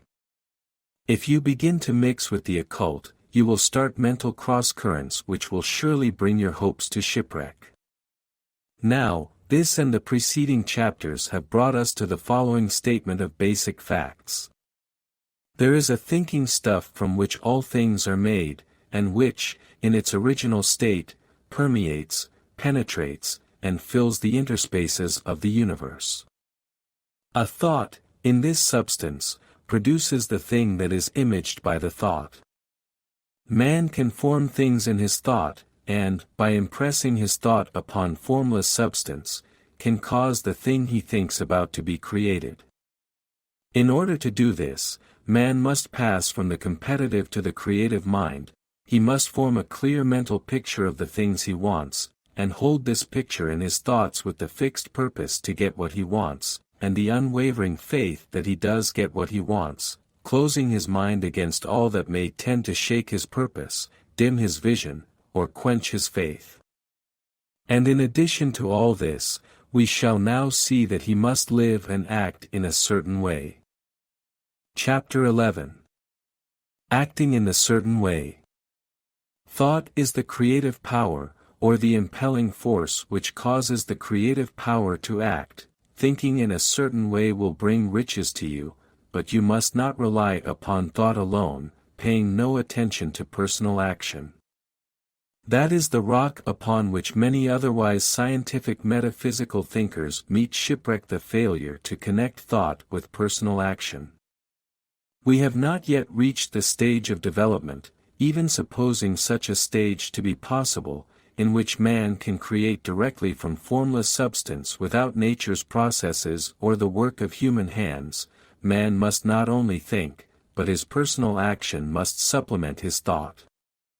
By thought you can cause the gold in the hearts of the mountains to be impelled toward you, but it will not mine itself, refine itself, coin itself into double eagles, and come rolling along the road seeking its way into your pocket. Under the impelling power of the Supreme Spirit, men's affairs will be so ordered that someone will be led to mine the gold for you. Other men's business transactions will be so directed that the gold will be brought toward you, and you must so arrange your own business affairs that you may be able to receive it when it comes to you. Your thought makes all things, animate and inanimate, work to bring you what you want, but your personal activity must be such that you can rightly receive what you want when it reaches you. You are not to take it as charity, nor to steal it. You must give every man more in use value than he gives you in cash value. The scientific use of thought consists in forming a clear and distinct mental image of what you want, in holding fast to the purpose to get what you want, and in realizing with grateful faith that you do get what you want. Do not try to project your thought in any mysterious or occult way, with the idea of having it go out and do things for you. That is wasted effort, and will weaken your power to think with sanity. The action of thought in getting rich is fully explained in the preceding chapters. Your faith and purpose positively impress your vision upon formless substance, which has the same desire for more life that you have, and this vision, received from you, sets all the creative forces at work in and through their regular channels of action, but directed toward you. It is not your part to guide or supervise the creative process. All you have to do with that is to retain your vision, stick to your purpose, and maintain your faith and gratitude. But you must act in a certain way, so that you can appropriate what is yours when it comes to you, so that you can meet the things you have in your picture, and put them in their proper places as they arrive. You can readily see the truth of this. When things reach you, they will be in the hands of other men, who will ask an equivalent for them. And you can only get what is yours by giving the other man what is his. Your pocketbook is not going to be transformed into a Fortunatus's purse, which shall be always full of money without effort on your part. This is the crucial point in the science of getting rich, right here, where thought and personal action must be combined. There are very many people who, consciously or unconsciously, set the creative forces in action by the strength and persistence of their desires, but who remain poor because they do not provide for the reception of the thing they want when it comes. By thought, the thing you want is brought to you, by action you receive it. Whatever your action is to be, it is evident that you must act now. You cannot act in the past, and it is essential to the clearness of your mental vision that you dismiss the past from your mind. You cannot act in the future, for the future is not here yet. And you cannot tell how you will want to act in any future contingency until that contingency has arrived. Because you are not in the right business, or the right environment now, do not think that you must postpone action until you get into the right business or environment. And do not spend time in the present taking thought as to the best course in possible future emergencies. Have faith in your ability to meet any emergency when it arrives. If you act in the present with your mind on the future, your present action will be with a divided mind, and will not be effective. Put your whole mind into present action. Do not give your creative impulse to original substance, and then sit down and wait for results. If you do, you will never get them. Act now.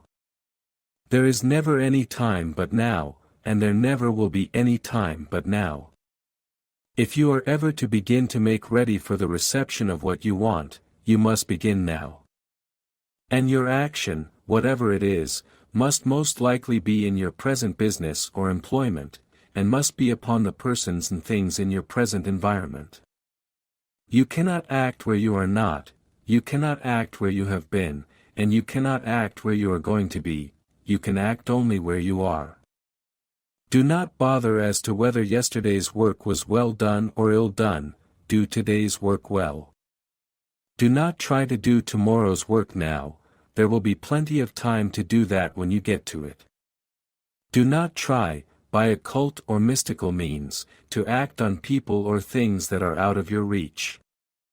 Do not wait for a change of environment before you act, get a change of environment by action. You can so act upon the environment in which you are now, as to cause yourself to be transferred to a better environment. Hold with faith and purpose the vision of yourself in the better environment, but act upon your present environment with all your heart, and with all your strength, and with all your mind. Do not spend any time in daydreaming or castle building, hold to the one vision of what you want, and act now. Do not cast about seeking some new thing to do, or some strange, unusual, or remarkable action to perform as a first step toward getting rich. It is probable that your actions, at least for some time to come, will be those you have been performing for some time past, but you are to begin now to perform these actions in a certain way, which will surely make you rich. If you are engaged in some business, and feel that it is not the right one for you, do not wait until you get into the right business before you begin to act. Do not feel discouraged, or sit down and lament because you are misplaced. No man was ever so misplaced but that he could find the right place, and no man ever became so involved in the wrong business but that he could get into the right business. Hold the vision of yourself in the right business, with the purpose to get into it, and the faith that you will get into it, and are getting into it, but act in your present business. Use your present business as the means of getting a better one, and use your present environment as the means of getting into a better one. Your vision of the right business, if held with faith and purpose, will cause the Supreme to move the right business toward you, and your action, if performed in a certain way, will cause you to move toward the business.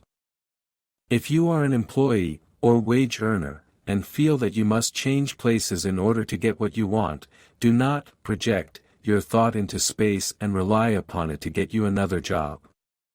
It will probably fail to do so. Hold the vision of yourself in the job you want, while you act with faith and purpose on the job you have, and you will certainly get the job you want. Your vision and faith will set the creative force in motion to bring it toward you, and your action will cause the forces in your own environment to move you toward the place you want. In closing this chapter, we will add another statement to our syllabus. There is a thinking stuff from which all things are made, and which, in its original state, permeates, penetrates, and fills the interspaces of the universe. A thought, in this substance, produces the thing that is imaged by the thought. Man can form things in his thought, and, by impressing his thoughts upon formless substance, can cause the thing he thinks about to be created. In order to do this, man must pass from the competitive to the creative mind, he must form a clear mental picture of the things he wants, and hold this picture in his thoughts with the fixed purpose to get what he wants, and the unwavering faith that he does get what he wants, closing his mind to all that may tend to shake his purpose, dim his vision, or quench his faith. That he may receive what he wants when it comes, man must act now upon the people and things in his present environment. Chapter 12. Efficient Action. You must use your thought as directed in previous chapters, and begin to do what you can do where you are, and you must do all that you can do where you are. You can advance only by being larger than your present place, and no man is larger than his present place who leaves undone any of the work pertaining to that place. The world is advanced only by those who more than fill their present places. If no man quite filled his present place, you can see that there must be a going backward in everything. Those who do not quite fill their present places are a dead weight upon society, government, commerce, and industry. They must be carried along by others at a great expense. The progress of the world is retarded only by those who do not fill the places they are holding. They belong to a former age and a lower stage or plane of life, and their tendency is toward degeneration. No society could advance if every man was smaller than his place. Social evolution is guided by the law of physical and mental evolution. In the animal world, evolution is caused by excess of life. When an organism has more life than can be expressed in the functions of its own plane, it develops the organs of a higher plane, and a new species is originated. There never would have been new species had there not been organisms which more than filled their places. The law is exactly the same for you. Your getting rich depends upon your applying this principle to your own affairs. Every day is either a successful day or a day of failure, and it is the successful days which get you what you want. If every day is a failure, you can never get rich, while if every day is a success, you cannot fail to get rich. If there is something that may be done today, and you do not do it, you have failed in so far as that thing is concerned, and the consequences may be more disastrous than you imagine. You cannot foresee the results of even the most trivial act. You do not know the workings of all the forces that have been set moving in your behalf. Much may be depending on your doing some simple act. It may be the very thing which is to open the door of opportunity to very great possibilities. You can never know all the combinations which supreme intelligence is making for you in the world of things and of human affairs.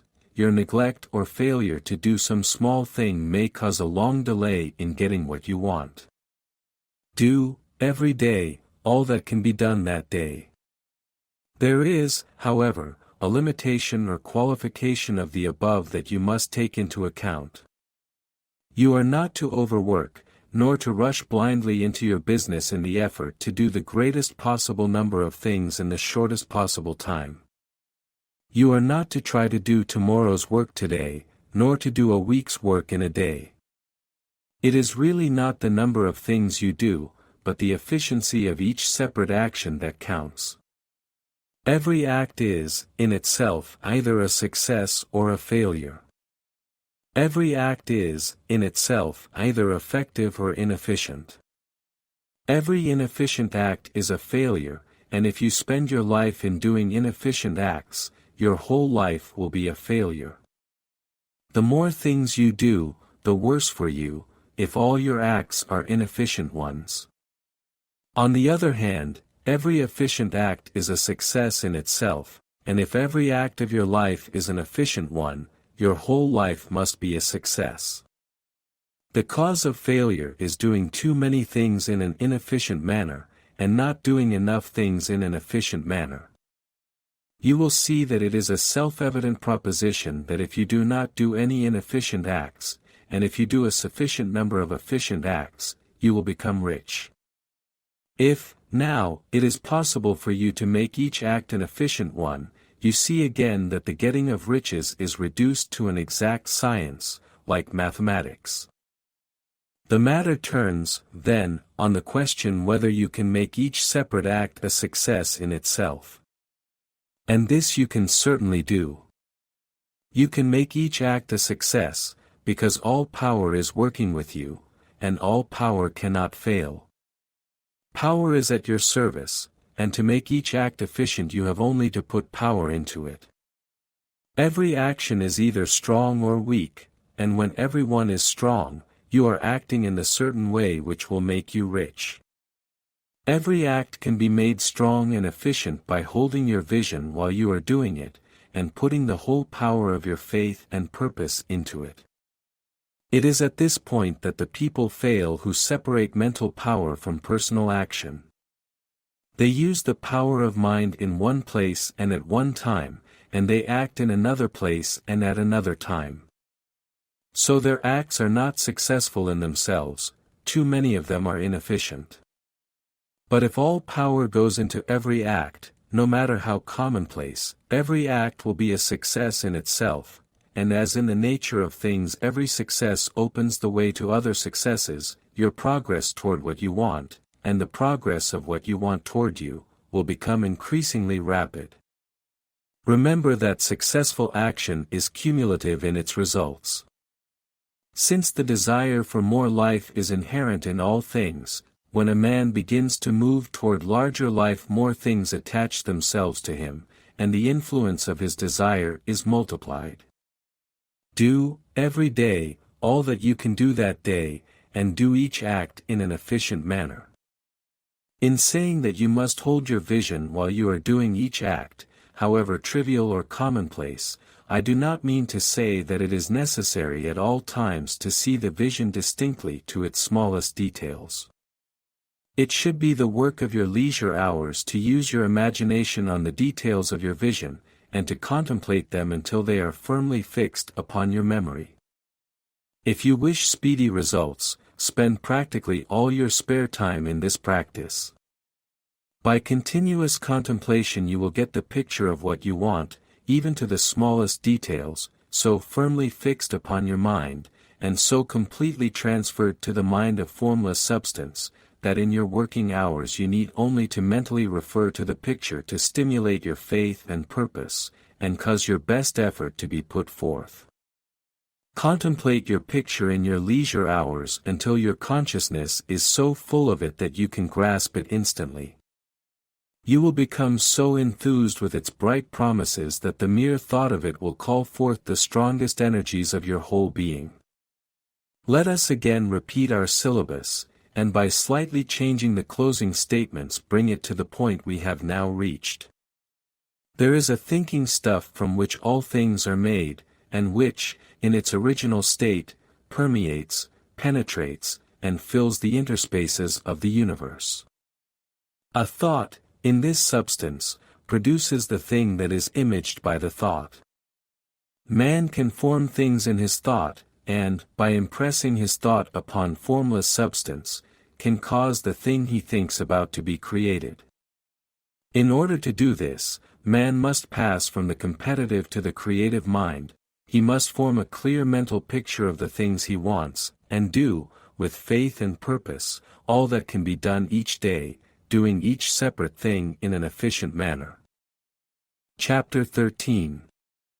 Getting into the right business. Success, in any particular business, depends for one thing upon your possessing in a well-developed state the faculties required in that business. Without good musical faculty no one can succeed as a teacher of music, without well-developed mechanical faculties no one can achieve great success in any of the mechanical trades, without tact and the commercial faculties no one can succeed in mercantile pursuits.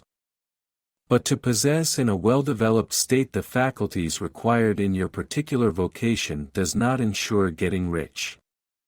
There are musicians who have remarkable talent, and who yet remain poor, there are blacksmiths, carpenters, and so on who have excellent mechanical ability, but who do not get rich, and there are merchants with good faculties for dealing with men who nevertheless fail. The different faculties are tools.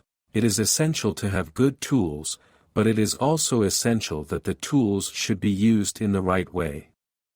One man can take a sharp saw, a square, a good plane, and so on, and build a handsome article of furniture. Another man can take the same tools and set to work to duplicate the article, but his production will be a botch. He does not know how to use good tools in a successful way. The various faculties of your mind are the tools with which you must do the work which is to make you rich. it will be easier for you to succeed if you get into a business for which you are well equipped with mental tools. Generally speaking, you will do best in that business which will use your strongest faculties, the one for which you are naturally best fitted. But there are limitations to this statement, also. No man should regard his vocation as being irrevocably fixed by the tendencies with which he was born. You can get rich in any business, for if you have not the right talent for it you can develop that talent. It merely means that you will have to make your tools as you go along, instead of confining yourself to the use of those with which you were born. It will be easier for you to succeed in a vocation for which you already have the talents in a well-developed state, but you can succeed in any vocation, for you can develop any rudimentary talent, and there is no talent of which you have not at least the rudiment. You will get rich most easily in point of effort, if you do that for which you are best fitted, but you will get rich most satisfactorily if you do that which you want to do. Doing what you want to do is life, and there is no real satisfaction in living if we are compelled to be forever doing something which we do not like to do, and can never do what we want to do. And it is certain that you can do what you want to do. The desire to do it is proof that you have within you the power which can do it. Desire is a manifestation of power. The desire to play music is the power which can play music seeking expression and development. The desire to invent mechanical devices is the mechanical talent seeking expression and development. Where there is no power, either developed or undeveloped, to do a thing, there is never any desire to do that thing, and where there is strong desire to do a thing, it is certain proof that the power to do it is strong, and only requires to be developed and applied in the right way. All things else being equal, it is best to select the business for which you have the best developed talent, but if you have a strong desire to engage in any particular line of work, you should select that work as the ultimate end at which you aim. You can do what you want to do, and it is your right and privilege to follow the business or avocation which will be most congenial and pleasant. You are not obliged to do what you do not like to do, and should not do it except as a means to bring you to the doing of the thing you want to do. If there are past mistakes whose consequences have placed you in an undesirable business or environment, you may be obliged for some time to do what you do not like to do, but you can make the doing of it pleasant by knowing that it is making it possible for you to come to the doing of what you want to do. If you feel that you are not in the right vocation, do not act too hastily in trying to get into another one. The best way, generally, to change business or environment is by growth. Do not be afraid to make a sudden and radical change if the opportunity is presented, and you feel after careful consideration that it is the right opportunity, but never take sudden or radical action when you are in doubt as to the wisdom of doing so. There is never any hurry on the creative plane, and there is no lack of opportunity. When you get out of the competitive mind you will understand that you never need to act hastily. No one else is going to beat you to the thing you want to do, there is enough for all. If one place is taken, another and a better one will be opened for you a little farther on, there is plenty of time. When you are in doubt, wait. Fall back on the contemplation of your vision, and increase your faith and purpose, and by all means, in times of doubt and indecision, cultivate gratitude.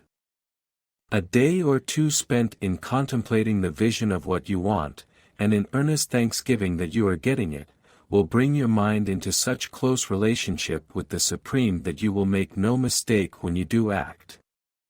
There is a mind which knows all there is to know, and you can come into close unity with this mind by faith and the purpose to advance in life, if you have deep gratitude.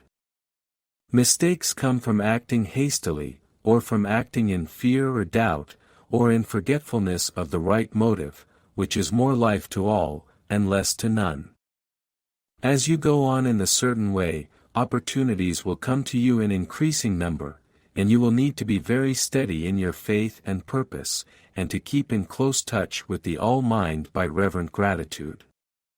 Do all that you can do in a perfect manner every day, but do it without haste, worry, or fear.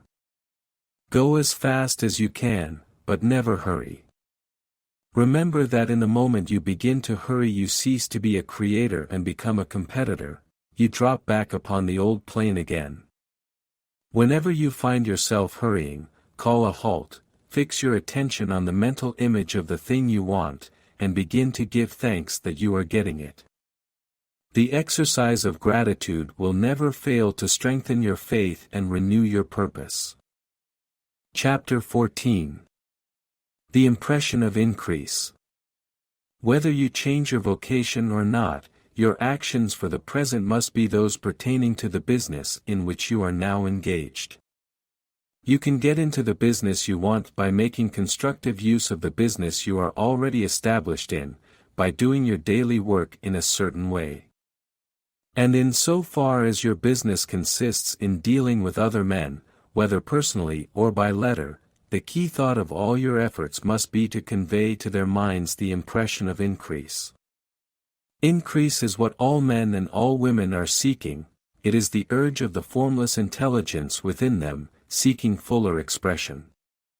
The desire for increase is inherent in all nature, it is the fundamental impulse of the universe. All human activities are based on the desire for increase, people are seeking more food, more clothes, better shelter, more luxury, more beauty, more knowledge, more pleasure, increase in something, more life. Every living thing is under this necessity for continuous advancement, where increase of life ceases, dissolution and death set in at once. Man instinctively knows this, and hence he is forever seeking more. This law of perpetual increase is set forth by Jesus in the parable of the talents, only those who gain more retain any, from him who hath not shall be taken away even that which he hath. The normal desire for increased wealth is not an evil or a reprehensible thing, it is simply the desire for more abundant life, it is aspiration. And because it is the deepest instinct of their natures, all men and women are attracted to him who can give them more of the means of life. In following the certain way as described in the foregoing pages, you are getting continuous increase for yourself, and you are giving it to all with whom you deal. You are a creative center, from which increase is given off to all. Be sure of this, and convey assurance of the fact to every man, woman, and child with whom you come in contact. No matter how small the transaction, even if it be only the selling of a stick of candy to a little child, put into it the thought of increase, and make sure that the customer is impressed with the thought. Convey the impression of advancement with everything you do, so that all people shall receive the impression that you are an advancing man, and that you advance all who deal with you. Even to the people whom you meet in a social way, without any thought of business, and to whom you do not try to sell anything, give the thought of increase. You can convey this impression by holding the unshakable faith that you, yourself, are in the way of increase, and by letting this faith inspire, fill, and permeate every action. Do everything that you do in the firm conviction that you are an advancing personality, and that you are giving advancement to everybody. Feel that you are getting rich, and that in so doing you are making others rich, and conferring benefits on all. Do not boast or brag of your success, or talk about it unnecessarily, true faith is never boastful. Wherever you find a boastful person, you find one who is secretly doubtful and afraid. Simply feel the faith, and let it work out in every transaction. Let every act and tone and look express the quiet assurance that you are getting rich, that you are already rich.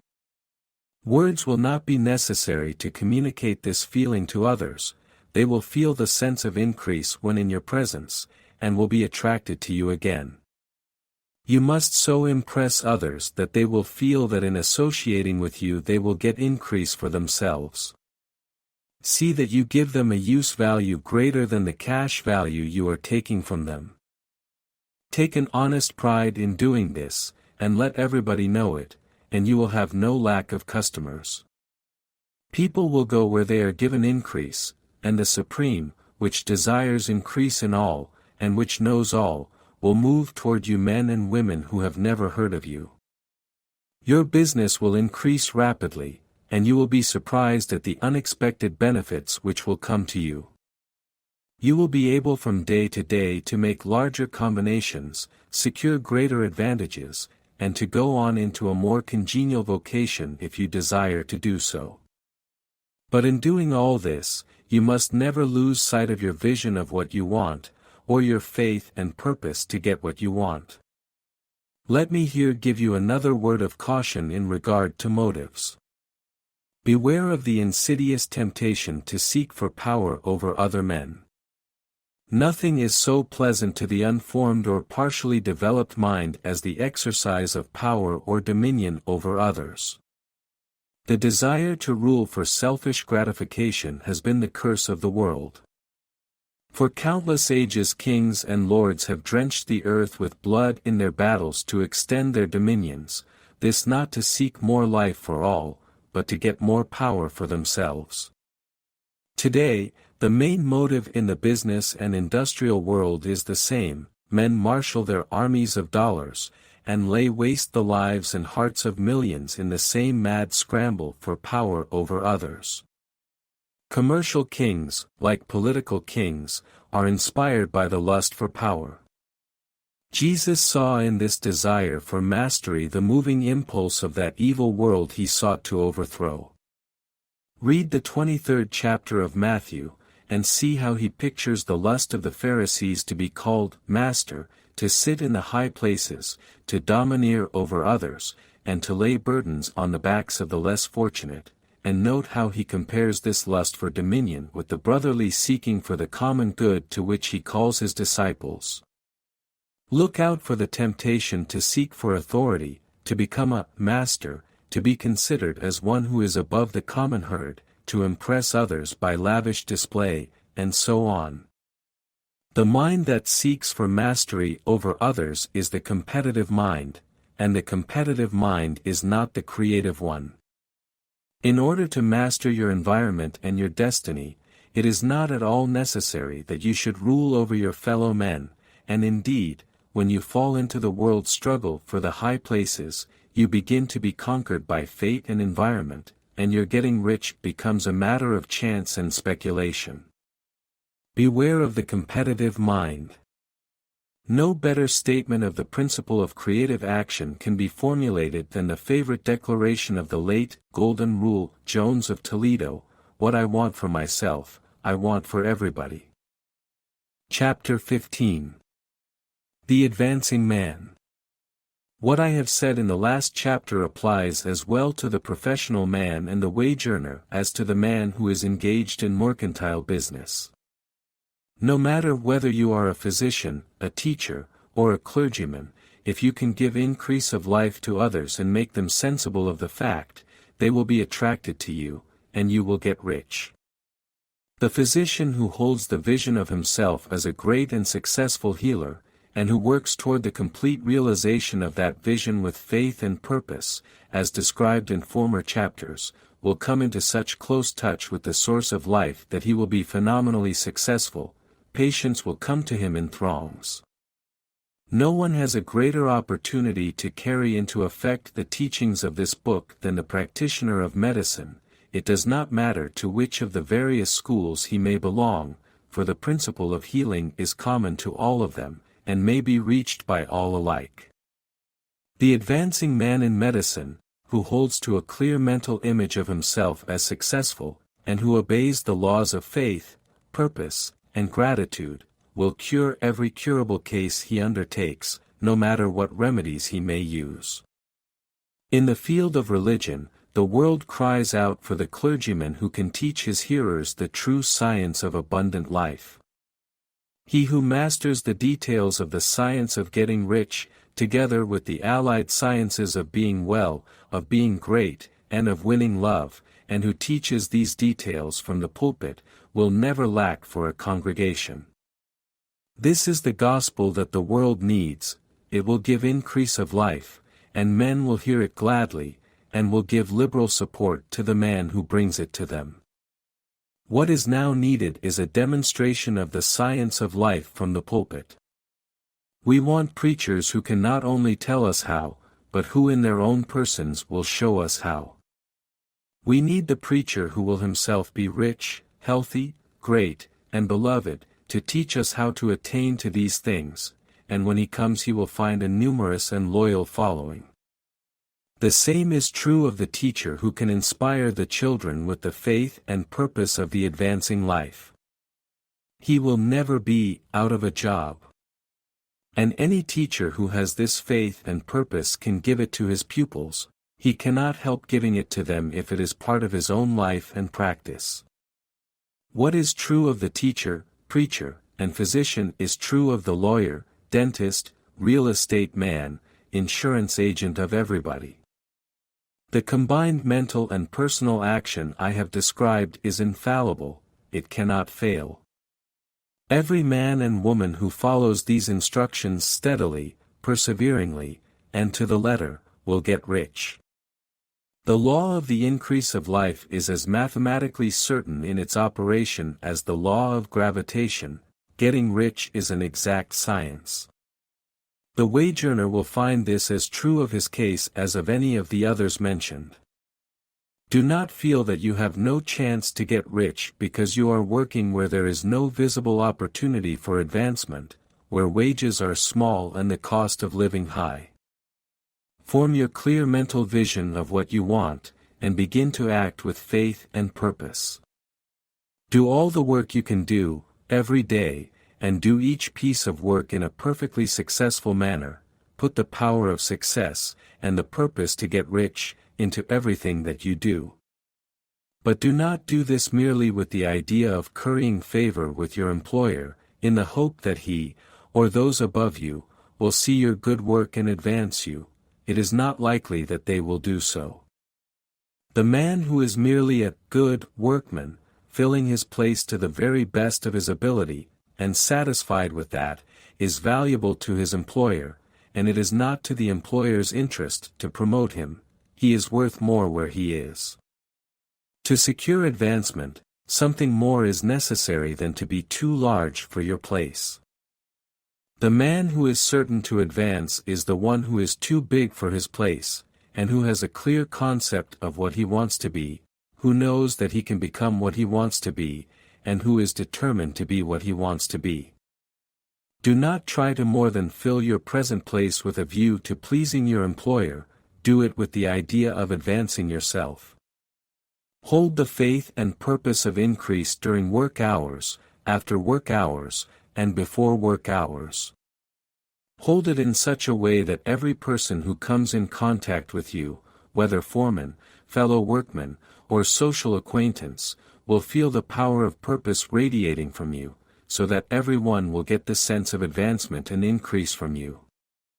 Men will be attracted to you, and if there is no possibility for advancement in your present job, you will very soon see an opportunity to take another job.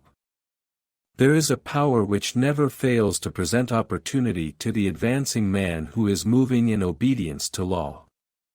God cannot help helping you. If you act in a certain way, he must do so in order to help himself. There is nothing in your circumstances or in the industrial situation that can keep you down. If you cannot get rich working for the Steel Trust, you can get rich on a 10-acre farm, and if you begin to move in a certain way, you will certainly escape from the clutches of the Steel Trust and get on to the farm or wherever else you wish to be. If a few thousands of its employees would enter upon the certain way, the Steel Trust would soon be in a bad plight. It would have to give its workingmen more opportunity, or go out of business. Nobody has to work for a trust. The trusts can keep men in so-called hopeless conditions only so long as there are men who are too ignorant to know of the science of getting rich, or too intellectually slothful to practice it. Begin this way of thinking and acting, and your faith and purpose will make you quick to see any opportunity to better your condition. Such opportunities will speedily come, for the Supreme, working in all, and working for you, will bring them before you. Do not wait for an opportunity to be all that you want to be. When an opportunity to be more than you are now is presented and you feel impelled toward it, take it. It will be the first step toward a greater opportunity. There is no such thing possible in this universe as a lack of opportunities for the man who is living the advancing life. It is inherent in the constitution of the cosmos that all things shall be for him and work together for his good, and he must certainly get rich if he acts and thinks in the certain way. So let wage-earning men and women study this book with great care, and enter with confidence upon the course of action it prescribes. It will not fail. Chapter 16. Some Cautions, and Concluding Observations. Many people will scoff at the idea that there is an exact science of getting rich. Holding the impression that the supply of wealth is limited, they will insist that social and governmental institutions must be changed before even any considerable number of people can acquire a competence. But this is not true. It is true that existing governments keep the masses in poverty, but this is because the masses do not think and act in a certain way. If the masses begin to move forward as suggested in this book, neither governments nor industrial systems can check them. All systems must be modified to accommodate the forward movement. If the people have the advancing mind, have the faith that they can become rich, and move forward with the fixed purpose to become rich, nothing can possibly keep them in poverty. Individuals may enter upon the certain way at any time, and under any government, and make themselves rich, and when any considerable number of individuals do so under any government, they will cause the system to be so modified as to open the way for others. The more men who get rich on the competitive plane, the worse for others. The more who get rich on the creative plane, the better for others. The economic salvation of the masses can only be accomplished by getting a large number of people to practice the scientific method set down in this book, and become rich. These will show others the way, and inspire them with a desire for real life, with the faith that it can be attained, and with the purpose to attain it. For the present, however, it is enough to know that neither the government under which you live nor the capitalistic or competitive system of industry can keep you from getting rich. When you enter upon the creative plane of thought, you will rise above all these things and become a citizen of another kingdom. But remember that your thought must be held upon the creative plane. You are never for an instant to be betrayed into regarding the supply as limited, or into acting on the moral level of competition. Whenever you do fall into old ways of thought, correct yourself instantly, for when you are in the competitive mind, you have lost the cooperation of the mind of the whole.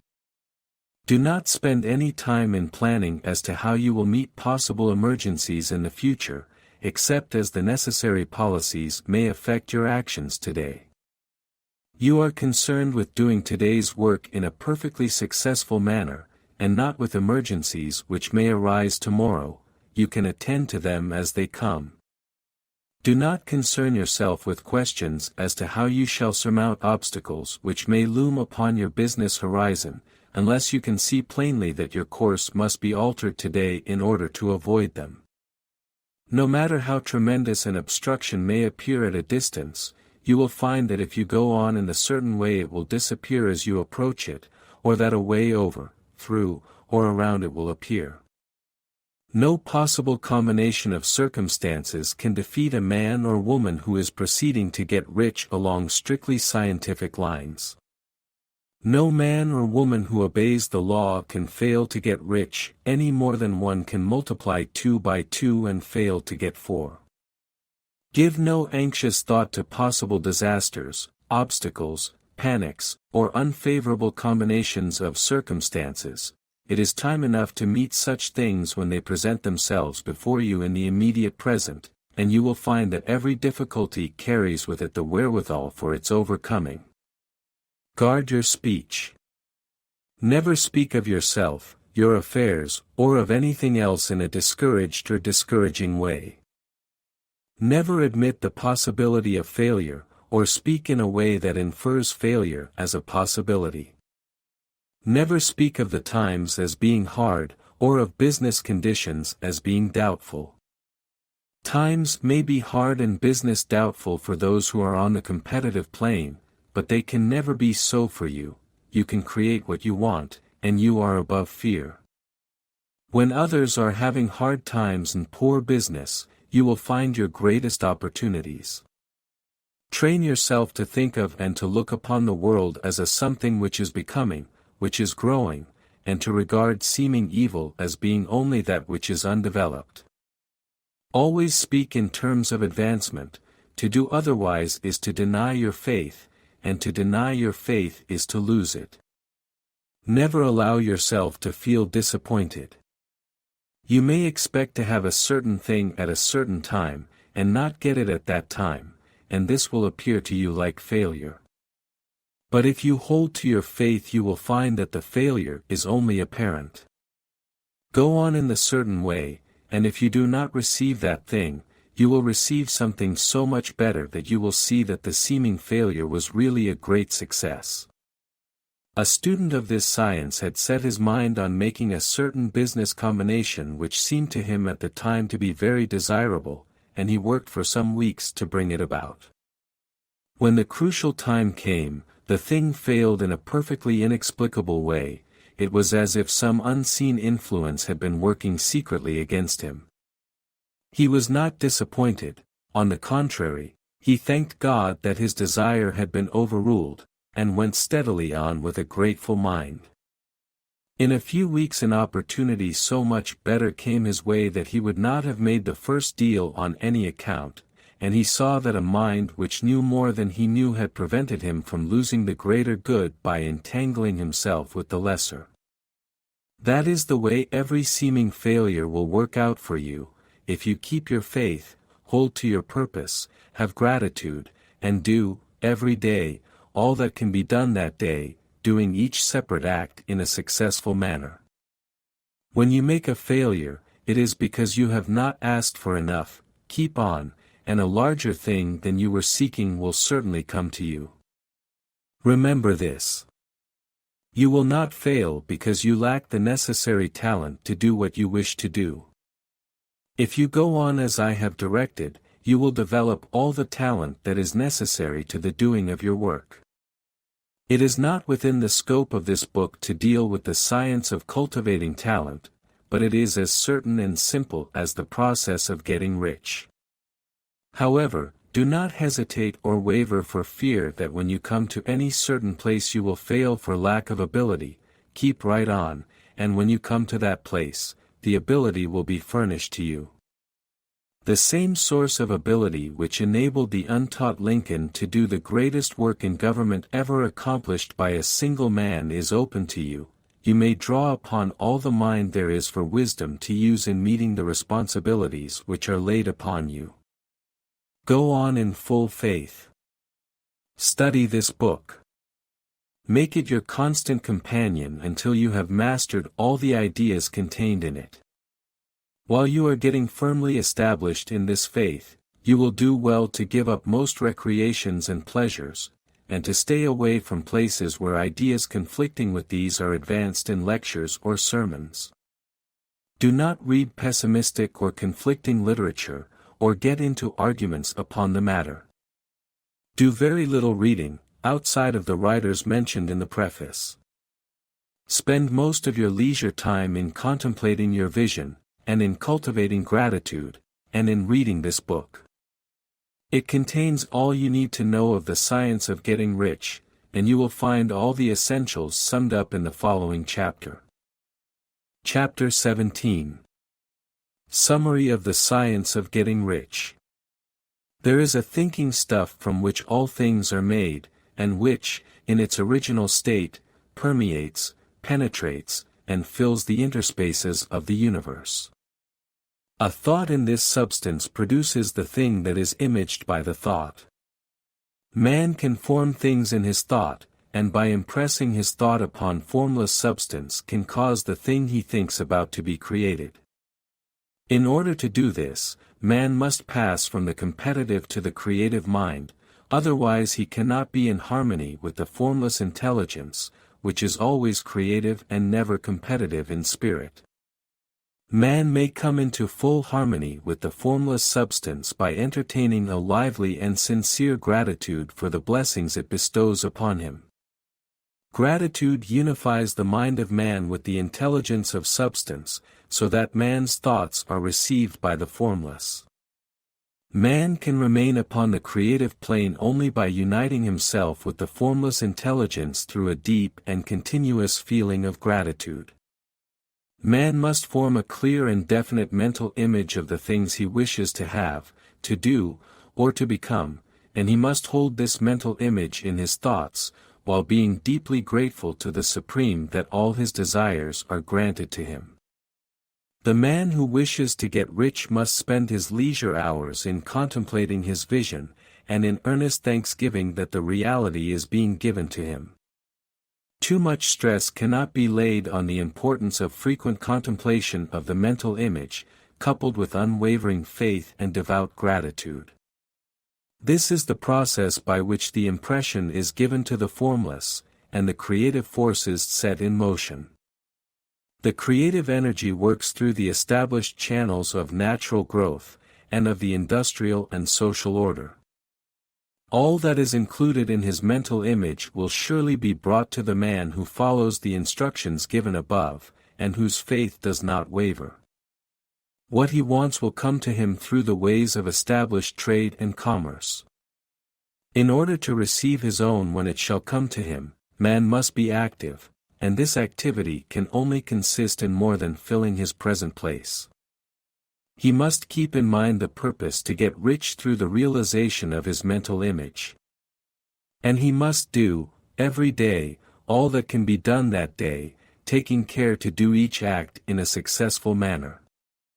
He must give to every man a use value in excess of the cash value he receives, so that each transaction makes for more life, and he must so hold the advancing thought that the impression of increase will be communicated to all with whom he comes in contact. The men and women who practice the foregoing instructions will certainly get rich, and the riches they receive will be in exact proportion to the definiteness of their vision, the fixity of their purpose, the steadiness of their faith, and the depth of their gratitude.